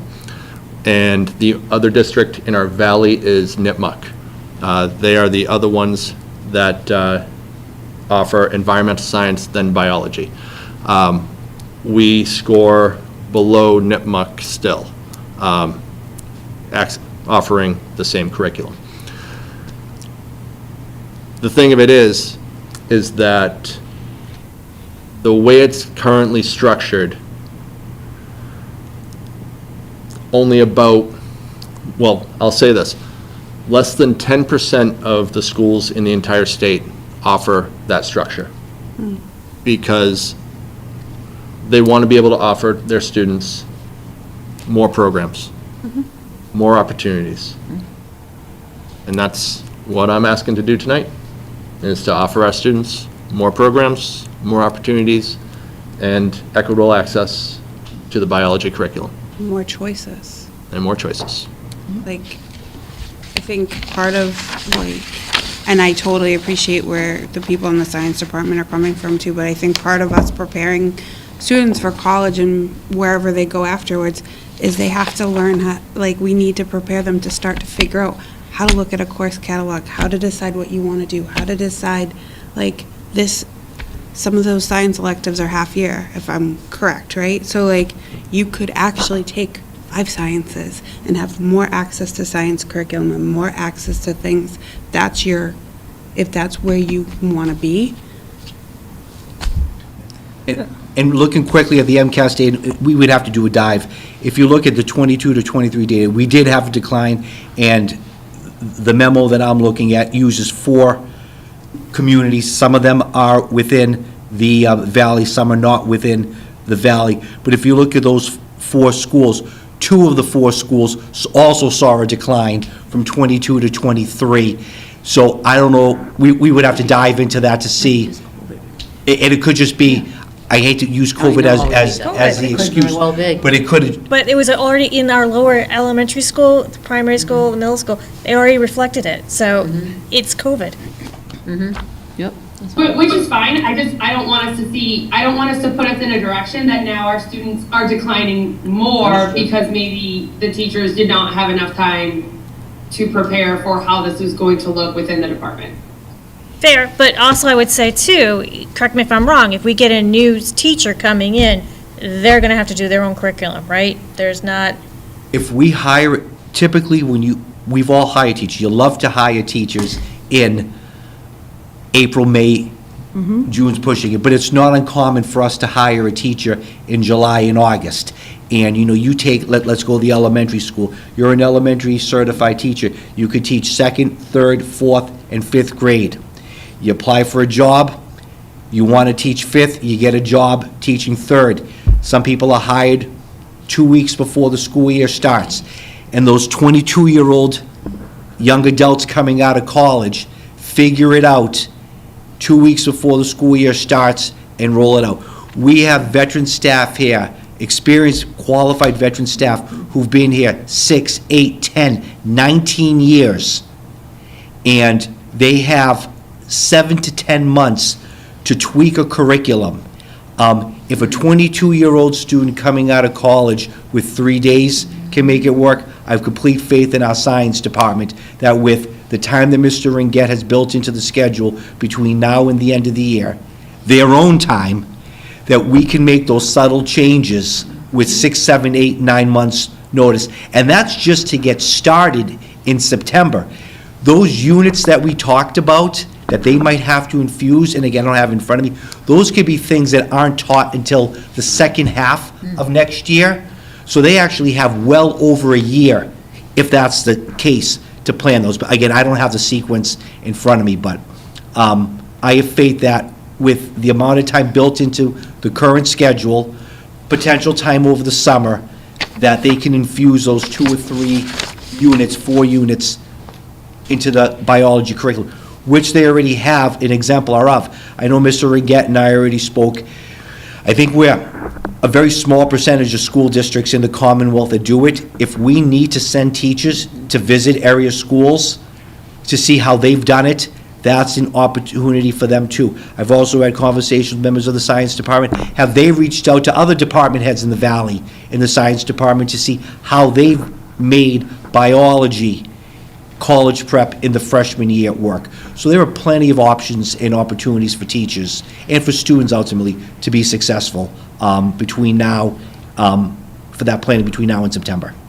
I absolutely hear your point. I'm also confident that we have really great science teachers who are able to adapt, Correct. we do, absolutely.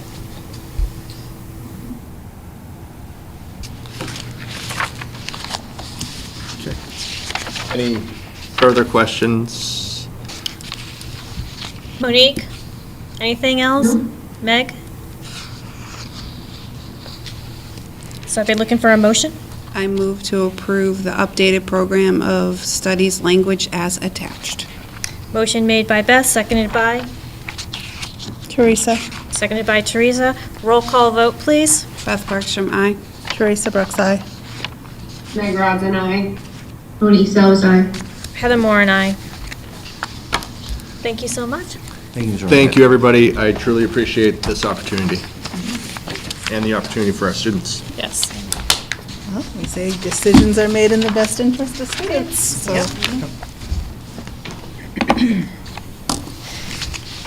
Moving on to the school business operations manager's report.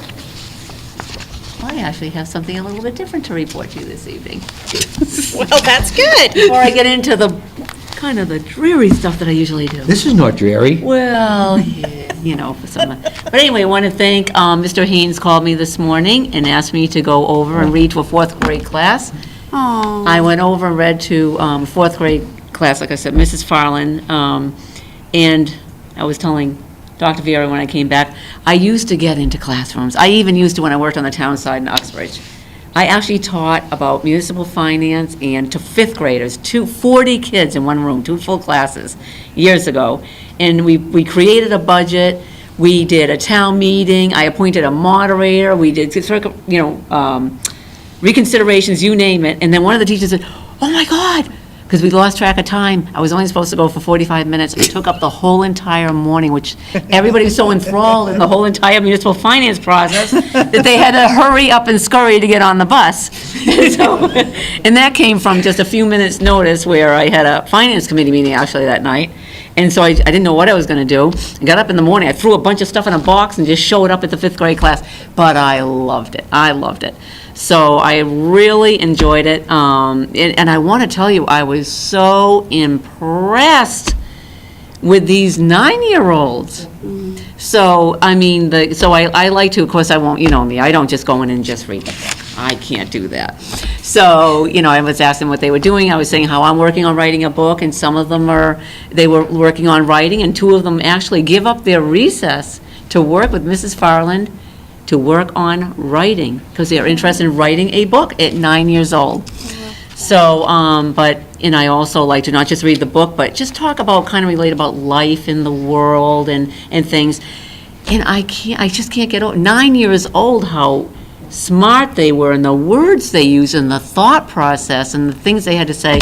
And I'll tell you, before I went over there, excuse my saying this, came out of my cage, and that's how I feel sometimes, feeling like I was ready to commit myself somewhere else from exhaustion, I came back so renewed from being with a bunch of 9-year-olds for just 20 minutes. It was just a wonderful experience. So I am going to send out my list to all 4 principals, because I do want to get out into those classes once in a while. I have a list of topics that I'd be love to get into classes once in a while, so I'm going to try to do that more often. Little plug. With that said, though, Mr. Haynes, now please expect, if things get tense in the business office, that I will be sending Ms. Keegan to you in the elementary school to read, do lunch duty, do recess duty, so you've picked up maybe, a .10 administrative. Actually, maybe I can go over and help sub sometimes, I don't know, just all We'll kinds talk of about things. it. I'll bring in my rocks, my We'll talk about archaeology, it. my photography, everything that I have, but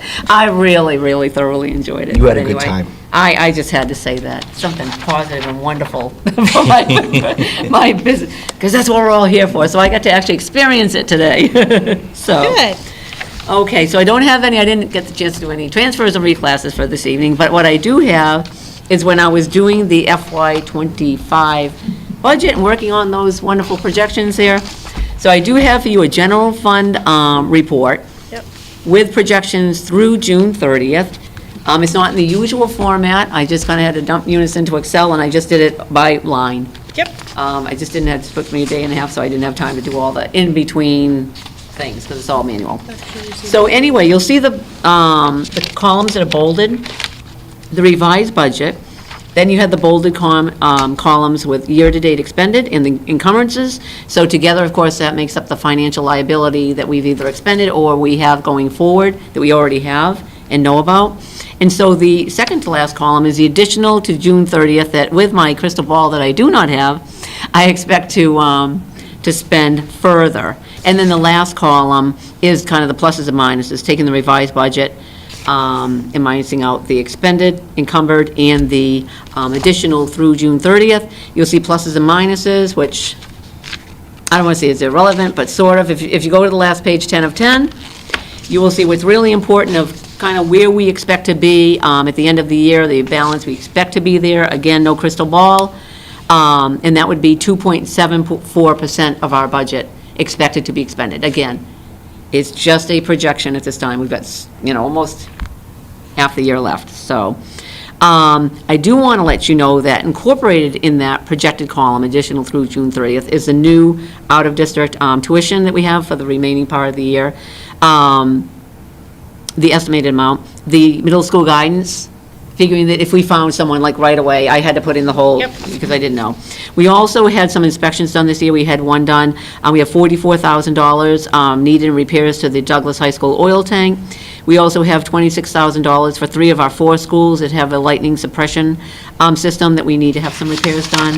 Also, we're doing some repairs to our playground, about $16,000. As I stated earlier, we are incorporating purchasing the primary school iPads within the budget. When I say, I have it in the projections for June 30th, but in the general fund, but as you know, at the end of the year, we do the back and forth depending on where we are. And I also have some teacher laptops in there and projectors. Just for the sake of conversation, how much was the lightning suppression system that we had to? If I remember correctly, it's 26,000, but it's incorporated in the numbers. So it's 26,000, and was that something that we anticipated in the budget when you built it? Actually, it could have been incorporated in the budget, but it wasn't, that particular project. Yeah, the 44,000, which is the largest thing, we did not. And what was that? We did not. That's a high school oil tank. When you get, when you have to do the inspections at certain points, whatever comes up, comes up. Again, the school is 20 years old. But again, happy that we're able to incorporate things and get things in the hands of teachers and students, laptops, projectors, things of that nature. But again, right, the repairs and things that aren't known. I highlight that to show the volatility of the budget where Courtney came in and said, Paul? It was $85,000 total, that I found out in an email from Jeff, like boom, boom, and I'm like, had that initial reaction, and then, oh my goodness, Next time I would have sent her to the elementary school to read after she said that to me. I would have gone over with a bucket so I can take up a collection. But again, to Dr. Vieira's point, I know there are some people that it just, it's particularly with the school choice account, that's kind of similar to the free cash account on the town side. Nobody would ever ask anyone on the town side to come up with where they think free cash is going to be. June 30th, a year and a half from now, there's no way anybody would even attempt to answer that question. But for some reason, I'm expected to know that a year and a half in advance, or a year in advance, 6 months in advance. It just doesn't work that way. And that's why we have to be prudently conservative, but not too much, and you know how I struggle with that. I'm trying to protect all of us, including the town, so we don't end up in a financial situation, because it would affect the town in the end. But yet, I want to get things in the hands of the students and the staff, and if anybody who knows me, and you all do, I struggle with it, because I'm looking at both of them. I'm trying to do the best thing. So we do the best we can, but right now, we're in good stead, and we'll have updates as we go further on to see if we can close that budget gap when we see where these two accounts in particular stand. Does anyone have any questions on the general fund one? Same as my budget at home. Right. I don't know if my car is going to break down, and I have to have not saving, well, I have to have savings account in my home savings to do that. School districts have to do other things too. Right, as well. So moving on to that article account. The school choice projections I did as well, just basically, again, just put it all out there. And again, when these particular account description categories, when I'm preparing the budget, again, a year and a half in advance, I just start with, it's almost 600 budget lines. I start with the largest categories to make it easier. I go to electricity, oil, things like that. Try to stay away from salaries. It just messes up the whole history and everything else. So anyway, just my best projections going through and where I think we're going to end at the end of the year. But we're projected to spend $1.472 million. Between what's expended already is expended, what's encumbered is already a financial liability, but I'm also adding the projected amounts from now through June 30th. And again, we have a 45-year-old building and a 20-year-old building, and there's more and more things needing repairs. Jeff loves sending out those emails, we need this, need that, and Natasha's is the quote. And it's not a choice. There's no choice. We have to get it fixed. We have to have our school buildings ready to receive students and staff every day and take care of these things, so. Does anyone have any questions? Okay, thank you. I think that is it for me for this evening. Any topics not anticipated? I do not have any. I do believe that the school is supposed to go to the Finance Committee the last Tuesday of February. 27th, correct? Yes. So Looking forward if to it. anybody wants to follow along on that, it's on the 27th of February. The school committee will present the budget to the Finance Committee. And actually, I will, just to let you know, I will be sending the preliminary. I always do the day after we prepare the preliminary, and I've brought it to the school committee. I will be sending that to the town administrator and the finance director, town accountant tomorrow morning Okay. as well. Thank you. Except at 7. And they know it's preliminary. Anything else? I'd be looking for a motion to adjourn. I move to adjourn the February 7th school committee meeting at 8:50 PM. Motion made by Beth, seconded by? Teresa. Second by Teresa. Roll call vote. Beth Bergstrom, aye. Teresa Brooks, aye. Meg Robin, I. Denise Rose, aye. Heather Moore and I. Thank you so much.